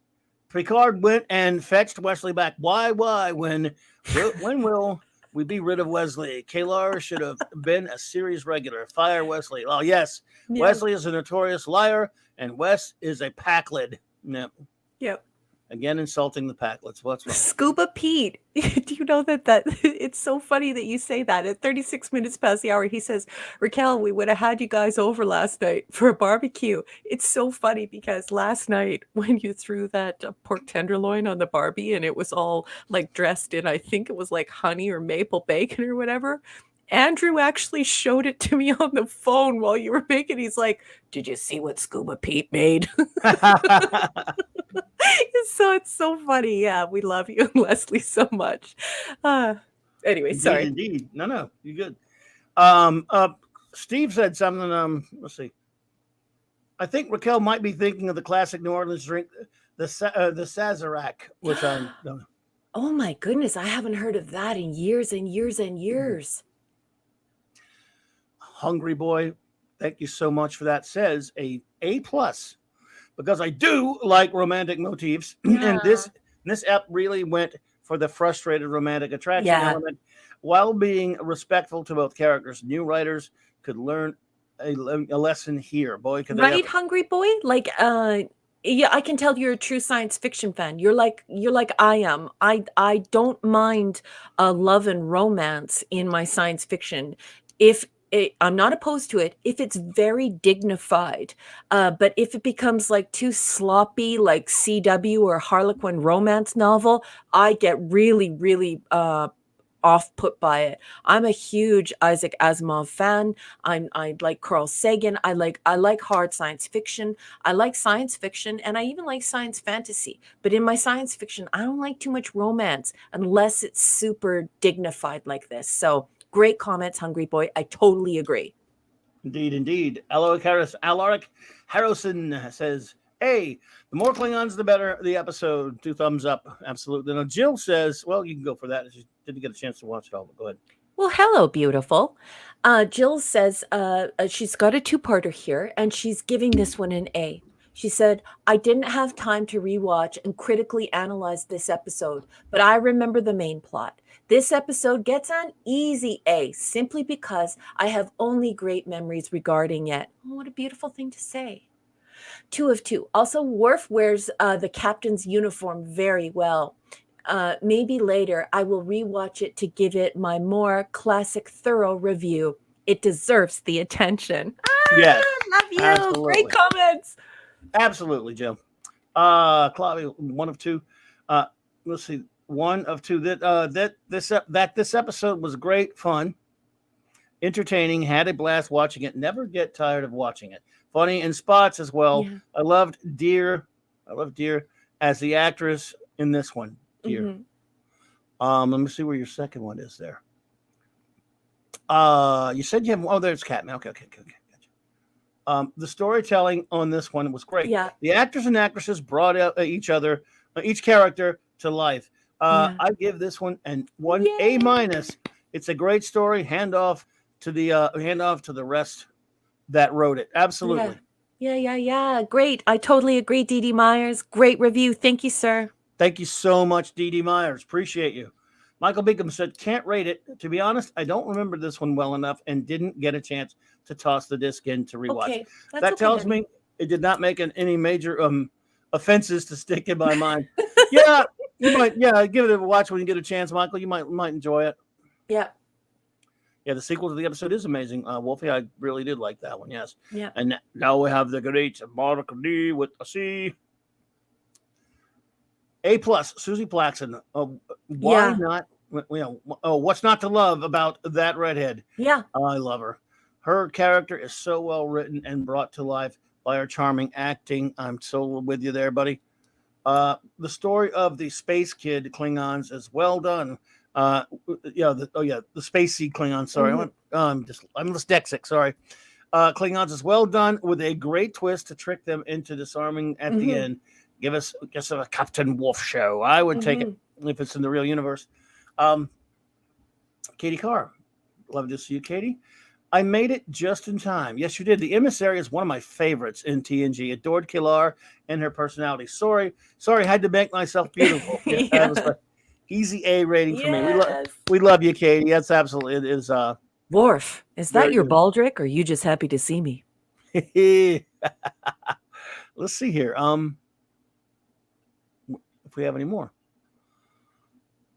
Yeah, Steve Mitchum. She I is missed- gorgeous and talented, isn't she? Oh, Canadian Spider-Man. I missed yours. Let me see if I can find it, bud. We can't miss Canadian Spider-Man. No, I look. I'm looking. We'll find you, sweetheart. If it's on here, I'll find you, bud. Oh, I missed JT Kirk. I'll keep looking for yours. JT Kirk, a top 25 for me, and the best for me of the season. Captain Morph and so many.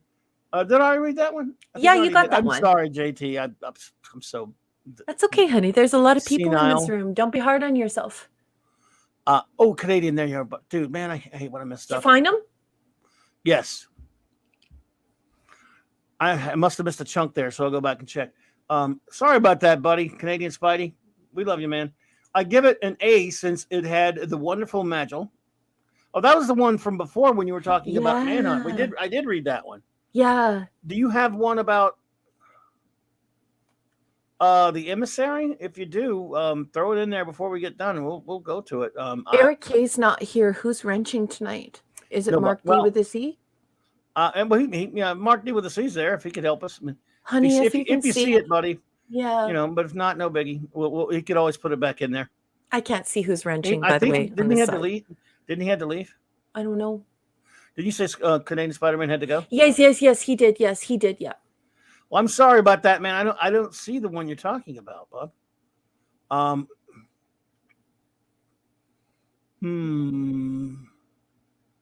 Well, I am sorry about that, brother. We do have Max Redstone, though. Okay, there we go. Hey, Max. Max Redstone says, "Hey, I would have liked to see Kalar as captain. Hi, I'm Worf. I have a hi, I'm Worf. I have a Baldric. I am a captain. You'll do this again. It would have been, it would have been nice if she smacked around Wesley to maintain the charade. That would have been the greatest episode of them all. Thanks, Snorty. Thank you, sir. I think that's all of it there. I'm going to make sure that we got them all. Yes, he had to run. Sorry about that, Spidey, but I didn't see it, bud. He says, Raquel, 24 minutes past the hour for Spidey. 24? Okay, let me see. I'm going now, honey. 24. All right. Yeah, but that's the one I read. That's the one that he mentions Magil. She had a fun Picard Schubert. That's the one that was for Manhunt, which I did read twice now. So I didn't see one for. Maybe he thought I missed that one earlier. Okay, because I don't have one for the emissary from Canadian Spidey. Sorry about that, buddy. I don't know about that one. I'm looking. So no, that was the one we mentioned Magil. So that's Manhunt. Oh well, I'm sorry about that, brother.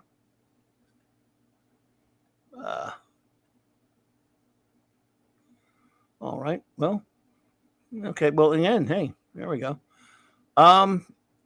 That's it. Go back any further? No, I went back as far as I can. He had to run anyway. But no, that he's talking about. Let's see.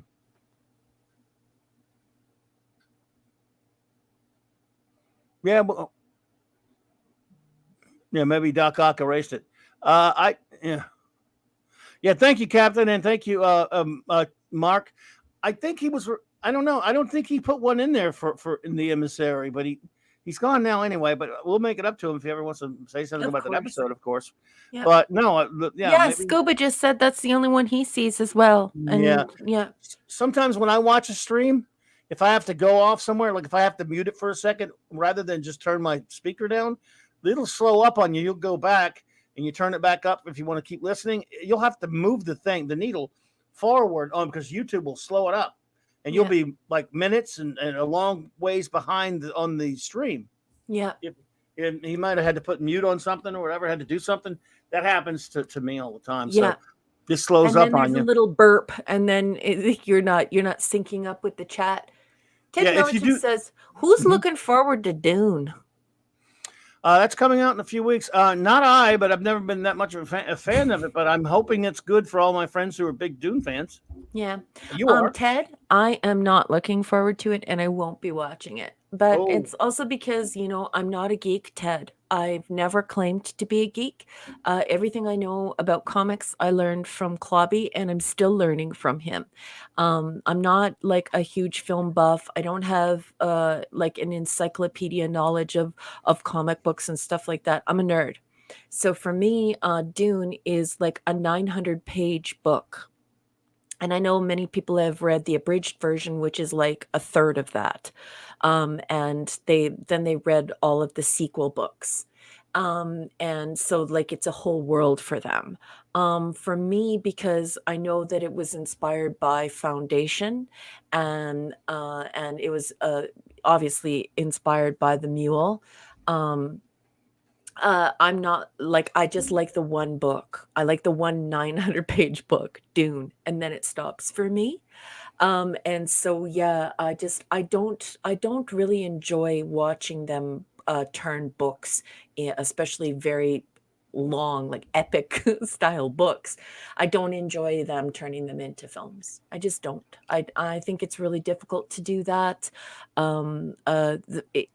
Fidelity is rare, and fidelity is so rare that it makes it unenjoyable for me. So I clutch my little books. They're my little people. They live on the shelves in my living room and in my office. I'm surrounded by books, and those stories are places I go inside of books. So I will not be looking forward to Dune. I hope that answers your question. well, there you go. Like a lot of friends, I know a lot of people who are, and I sure hope it turns out for those of you who are Doom fans or are looking forward to it. I sure hope it they do a decent job for you and you're not disappointed. I'm definitely pulling for you guys who are looking forward to that for sure. JT Kirk with a $5 super chat. Thank you so much. Q, what's the difference between Bones and his imposter? One is the real McCoy. I don't have a rim shot thing for you, dude. Otherwise, but you can hear it. So, thank you so much for that. I appreciate it, JT Kirk. See, I'm kind of where you are on that when it comes to. I have a lot of issues with things that have been adapted, whether it's from a comic book or whether it's from a book or whatever.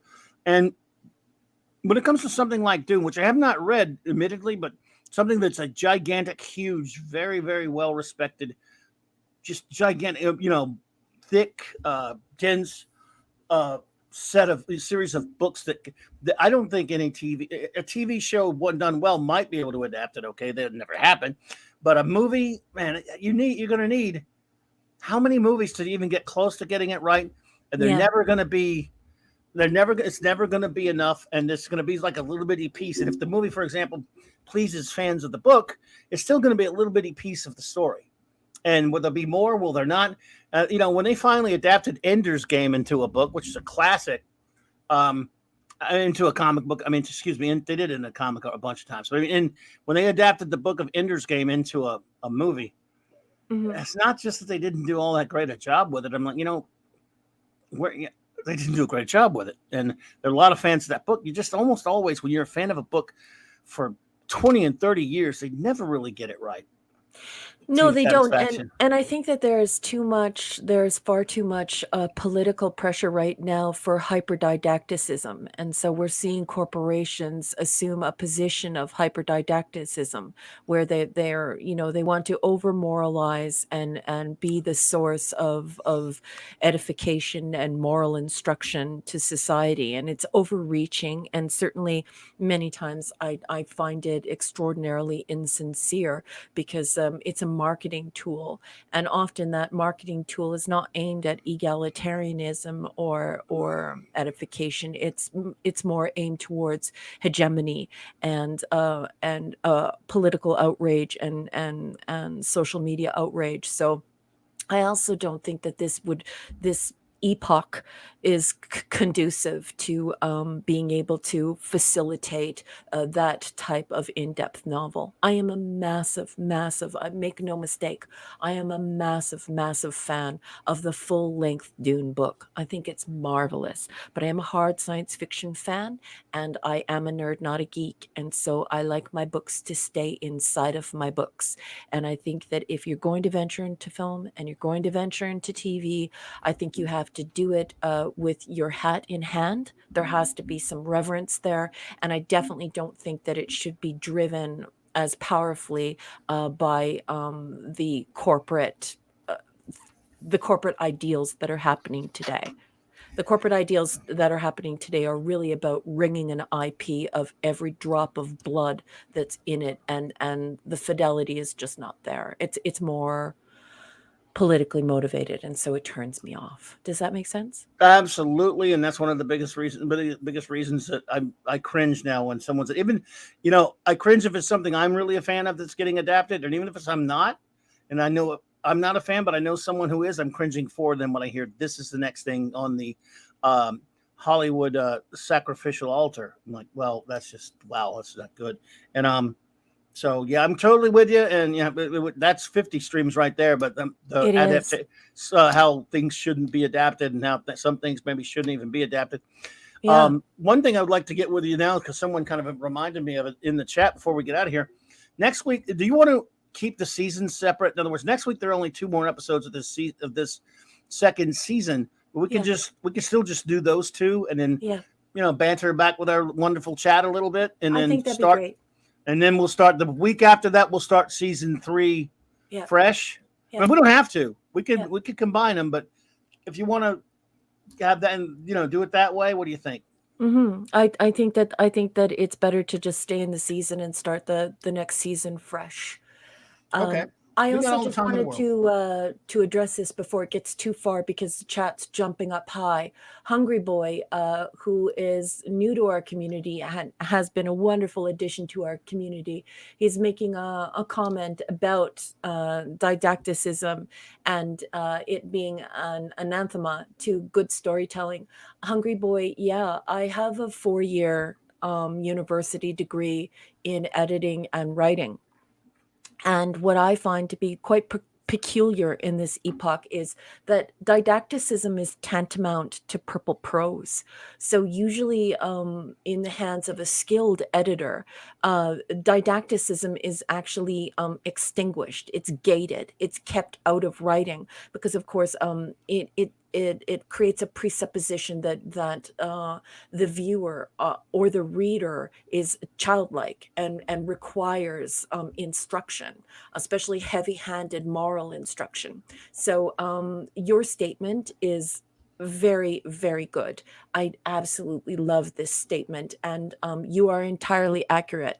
And the fact that in this epoch that it is the norm rather than something that is being edited out is, quite frankly, bizarre. I want to use the word bizarre. So Hungry Boy, my hat's off to you, sir. I doff my cap to you. Great comment. Indeed. And I think that, that's the way we've been doing it so far, Michael, as we separate the seasons.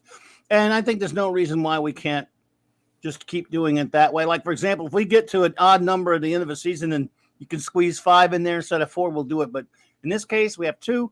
We'll handle the 2. Then we'll kind of look back at the season a little bit, recap that, and then, just hang out and have a little fun next week. And then the following week, we'll move on to season 3. So there we go. We have a plan, number 1. Yeah, and I agree with Michael on that one. I like that Michael always talks about that, where you just, you start fresh-faced. You're fresh as a daisy. You give the series a little bit of a slap in the face with a little bit of aftershave, and you start all over again. So sounds good to me, everyone.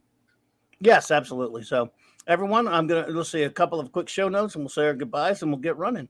Let's see here. What am I doing? Oh, of course, before I do that, I want my wonderful first officer, RAQUEL, to tell us a little bit about her literary works that she has out there. Go for it. That's incredibly generous of you. Before Not we at even all. do that, I have to say to you once again how much I admire and respect you and love you and appreciate your friendship.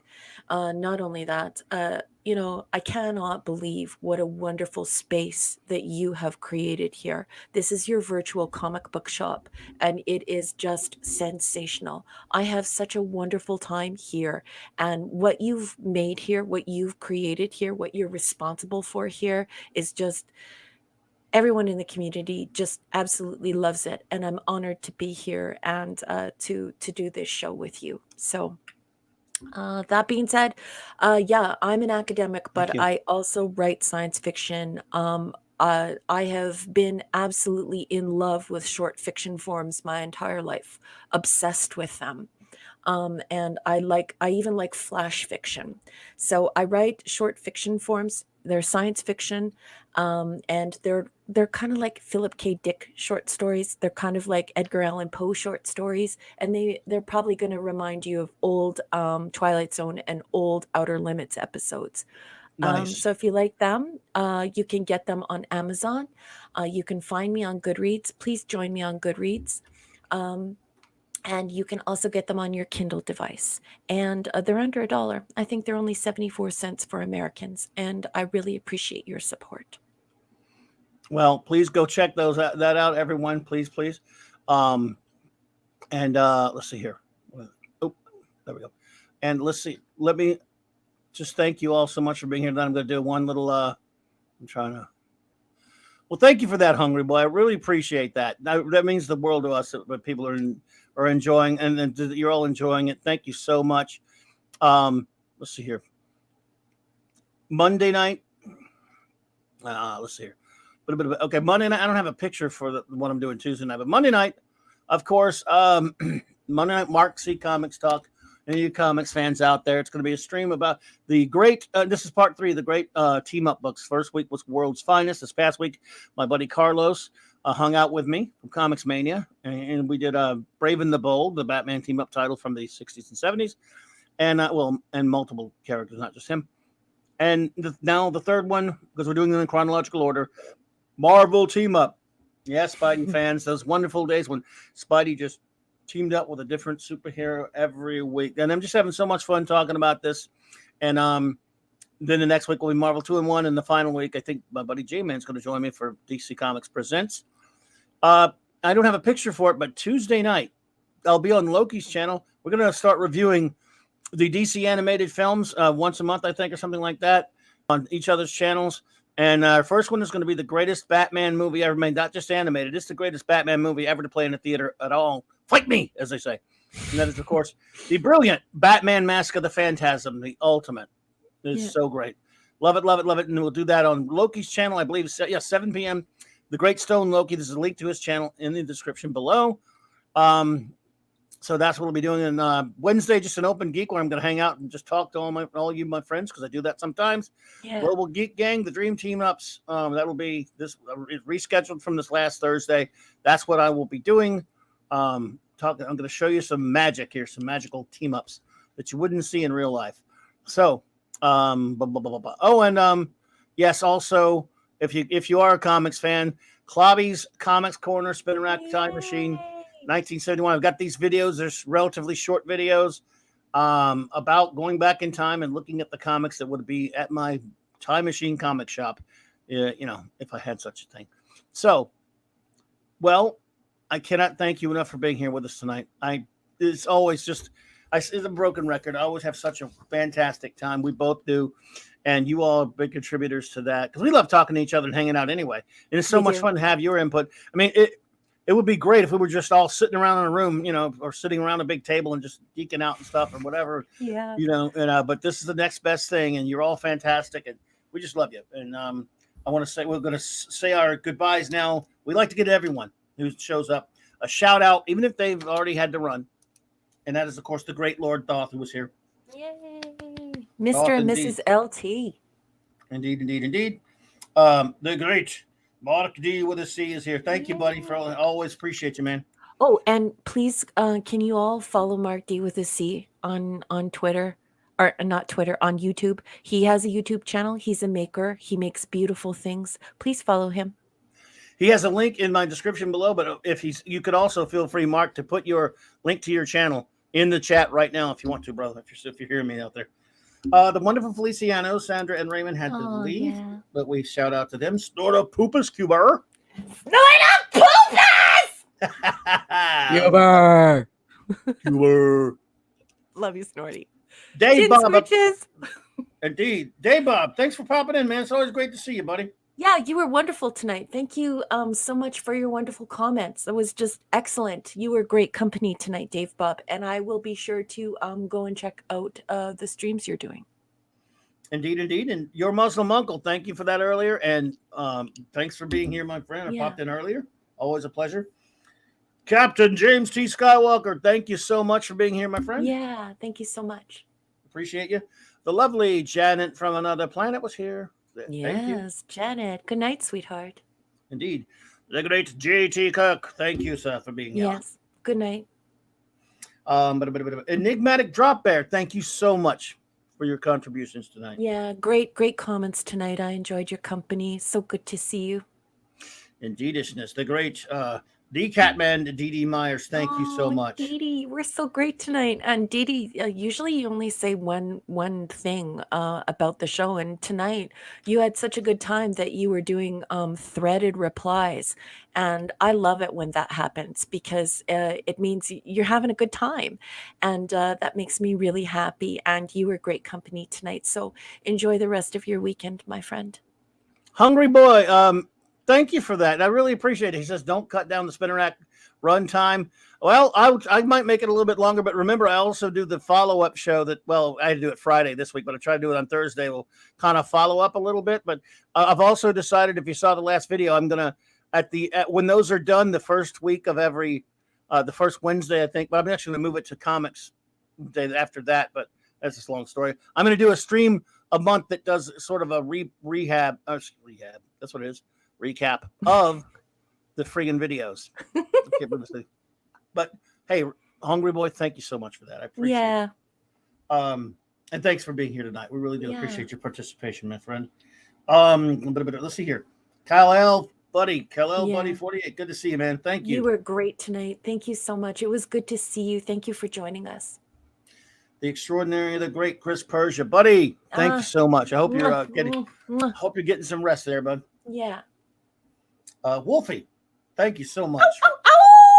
Love you, Wolfie. The lovely and the beautiful friend, anti-derivative Jill. Great to see you, Jill. Gorgeous, smart, amazing nerd. You are just the coolest, and you were so much fun tonight. Thank you for your wonderful reviews and your wonderful company. Mwah, mwah. Indeed. Stuart Mitchell, thank you so much. Good night, Stuart. And they call him Scuba Pete. Scuba Pete, buddy. Scuba Pete! Thank you so much for being here, Scuba.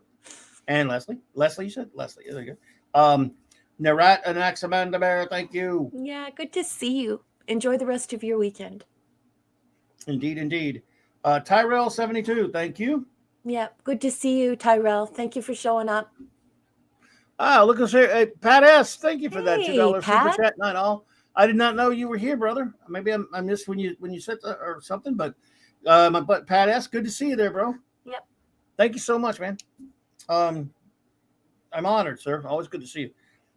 Dad Man Walking, fifth of the great Dad Man Walking. Yeah, the Dad Man clan. And Mrs. Dad Man, I hope you feel better. Yeah, please, and take good care of Our Lady. Yeah, we're thinking of her. Thank you so much, Pat S. I appreciate you, brother. The great Steve Mitchum. Yes, Conan in Vegas, who has the most beautiful little girl in the whole world. Good night, Steve. Indeed. And good night, Maddie, wherever you are. Yes. Maddie. Just Joe Jobber, brother. Thanks for being there, buddy. Good night. I think J-Man had to pop in and run, but still gets a shout out. My buddy J-Man, whom I'm going to be doing. He and I are going to be doing something on his channel soon. I'm not sure exactly what it is, but we talked about it, and that's going to be fun. Cool. I love J-Man. He's a great guy. It'll be comics and geeking out, that's for sure. Yeah. And J-Man's cool. And he's going to be doing something. He's going to be on with me in a couple of weeks as well. Yay. That 70s rock fan popped in. Your camera looks well. Yeah. The Comic Relief Crusader popped in. Thank you. Yeah. Canadian Spidey had to run, but we love you, buddy. Canadian Good night, Spidey. hon. Max Redstone, thank you so much. Thank you for everything, and it's great to see you, buddy. I love Max. Max is so funny. Max is the man there. PCAT, thank you. Hey, yeah, PCAT. Captain Deckard Spock, buddy, thank you for popping in. Thank you for dropping in. Indeed. Michael Beacom, sir, thank you so much for popping in and your participation. We appreciate you. Yeah, Michael, great comments tonight. Thank you so much. Enjoy the rest of your weekend. Phantom Outsider, my friend. Always a pleasure, buddy. Always appreciate you hanging with us. Hysterical this week. Like, hysterical. Oh, yeah. Just the comments dripping with sarcasm and just so funny. You were great company. Thank you so much and good night. Indeed. Mega Cropper. Thank you. Thank you for Thank being you. here. Good night.